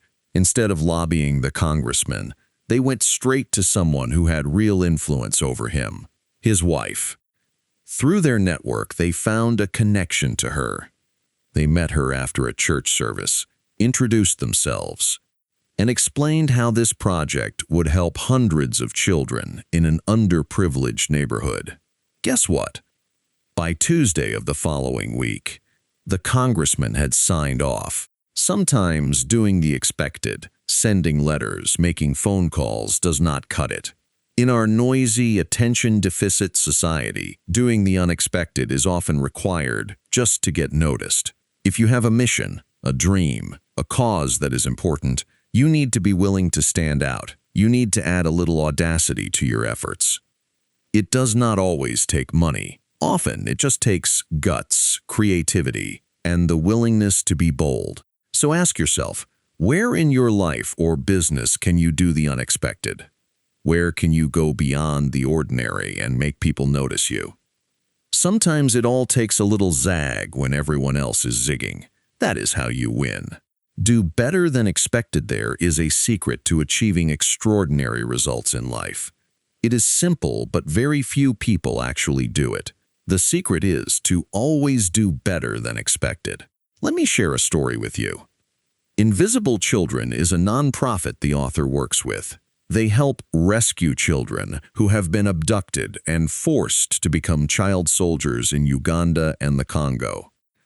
To raise awareness, they organized a powerful event called The Rescue. Across 100 cities, more than 800,000 young people camped outside. They would not leave until a community leader came to rescue them, bringing attention to their cause. In 99 cities it worked. Senators like Ted Kennedy and John Kerry showed up. Celebrities like Val Kilmer and Kristen Bell came out to support. But in Chicago, after 6 days, no one had come. They needed Oprah. Day after day in the rain, they marched around her studios. They danced, sang, and held signs. On the 6th day, they did something different. More than 500 participants stood silently around Oprah's studio holding signs at 3:30 in the morning. That morning, Oprah walked out of Harpo Studios. She spoke to the founders of Invisible Children and invited the entire group to appear live on her show. That moment changed everything. Invisible Children went from being a small nonprofit to a global movement. They appeared on Larry King Live and in over 230 news outlets. Their message reached more than 65 million people. A bill supporting their cause is now in Congress. They had already done more than expected with the rescue event, but it was their extra persistence in Chicago that multiplied their impact. That is the power of doing better than expected. Now, here is the key. This is not just for big moments or huge causes. It is in the small things too. Whenever the author attends an event, he always dresses one level above what is expected. Why? Because it is a simple way to make a statement. When he is hired to give a keynote speech, he does not just show up and wing it. He spends hours preparing, learning about the company, their challenges, their goals. Why? Because he wants to exceed expectations. That is how you build a reputation for excellence. He once worked with a CEO who had a simple but powerful habit. He paid his vendors and suppliers a few days before the payment was due. It did not cost him anything extra, but the goodwill it created was priceless. People loved working with him because he always went the extra mile. Steve Jobs was a master of this principle. Every time Apple launched a new product, people had high expectations. But Steve always had a little extra surprise up his sleeve. A feature, a design, an innovation that wowed people. That small extra effort multiplied Apple's customer loyalty. Nordstrom is another great example. Their customer service is legendary. They have been known to accept returns of items bought a year ago without a receipt, sometimes even items bought from other stores. Why do they do this? Because they understand that exceeding expectations builds trust and loyalty. Their reputation keeps growing because of it. Now think about your own life. Where can you go the extra mile? Where can you do a little more than what is expected? It could be in how you approach your work, how you serve your customers, how you treat your family and friends, or even in your personal goals and habits. Giving a little more time, energy, or thought to your efforts does not just improve your results. It multiplies them. Extraordinary results do not require extraordinary resources. They require extra effort. When you always look for ways to do better than expected, you create wow moments, moments that people remember, moments that build your reputation, moments that accelerate your success. So, the author challenges you in every area of your life. Look for opportunities to go a little further, push a little harder, last a little longer, prepare a little better, and deliver a little bit more. Find the places where you can do the totally unexpected, because it is those small extra efforts that will astonish not only the world, but even yourself. Conclusion: the path forward learning without execution is meaningless. Knowledge in itself is powerless unless it is followed by deliberate action. Motivation, no matter how intense, fades into self-delusion if it is not harnessed into movement. The true change, the transformation you seek, only occurs when insights are paired with consistent, disciplined effort. There comes a point when wishing and hoping for success must give way to working for it. Success is not a matter of luck, chance, or fleeting inspiration. It is a result of small, deliberate actions compounded over time. You now possess a method, a philosophy that can guide you toward tangible, measurable success. But it demands your participation. It requires your commitment. Whenever you notice old habits sneaking back into your life, pause, reflect, redirect. The moment you catch yourself slipping into inconsistency, remember your mission, reignite your purpose, refocus your energy. Success is not a single event. It is a process, a rhythm. And whenever you feel the need to strengthen your resolve, remember why you started. What truly drives lasting success is the understanding that making a positive impact in the lives of others creates a ripple effect that ultimately transforms your own life. Every act of significance begins with a choice. The choice to lead by example, to uplift others, and in doing so elevate yourself. Take a moment and look back on your life 5 years ago. Are you where you thought you would be? Have you overcome the habits you vowed to change? Are you living with the health, wealth, and freedom you envisioned? If not, the answer is simple. It has been a matter of choices. The next 5 years will unfold, but how they unfold depends entirely on the decisions you make today. This is your opportunity to chart a different path. You can choose right now to change the trajectory of your life. It is a matter of deciding that the next 5 years will not mirror the last. It is about committing to the small, consistent actions that align with your values and aspirations. From this moment forward, you are no longer a bystander. You understand the real mechanics of success.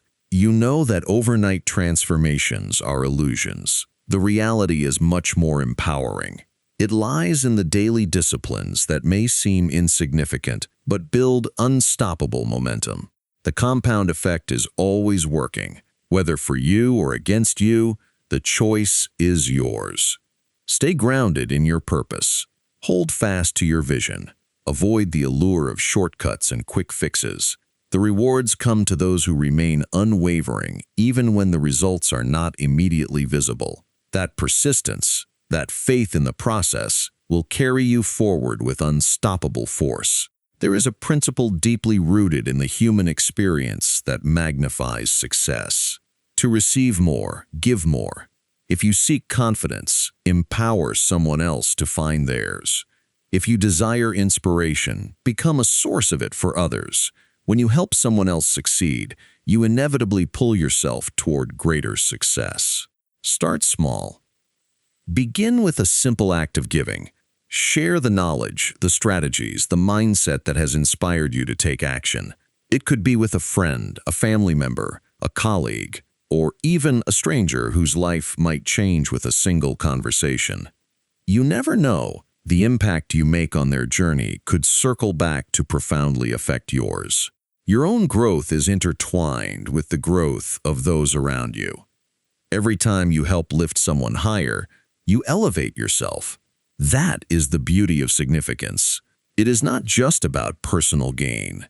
It is about creating a chain reaction of positive change, starting with you. So now it is your turn. Take action. Not tomorrow, not next week, now. This very moment is a fork in the road. You can continue as you have been, or you can choose to step into a future that reflects your highest potential. You are equipped with the knowledge. You have the vision. Now you must take the steps. Let the next 5 years be a story of transformation.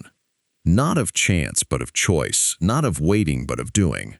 Your future self is waiting to thank you for the decisions you make today. Today, you did not just consume ideas. You gained tools. Now use them. Do not let this be another fleeting moment of insight. Commit to one small action. Build forward motion. If this message stirred something in you, take it a step further. Share it with someone who needs to hear it. Together we grow. And momentum, your momentum, does the rest. Every meaningful change begins with one step.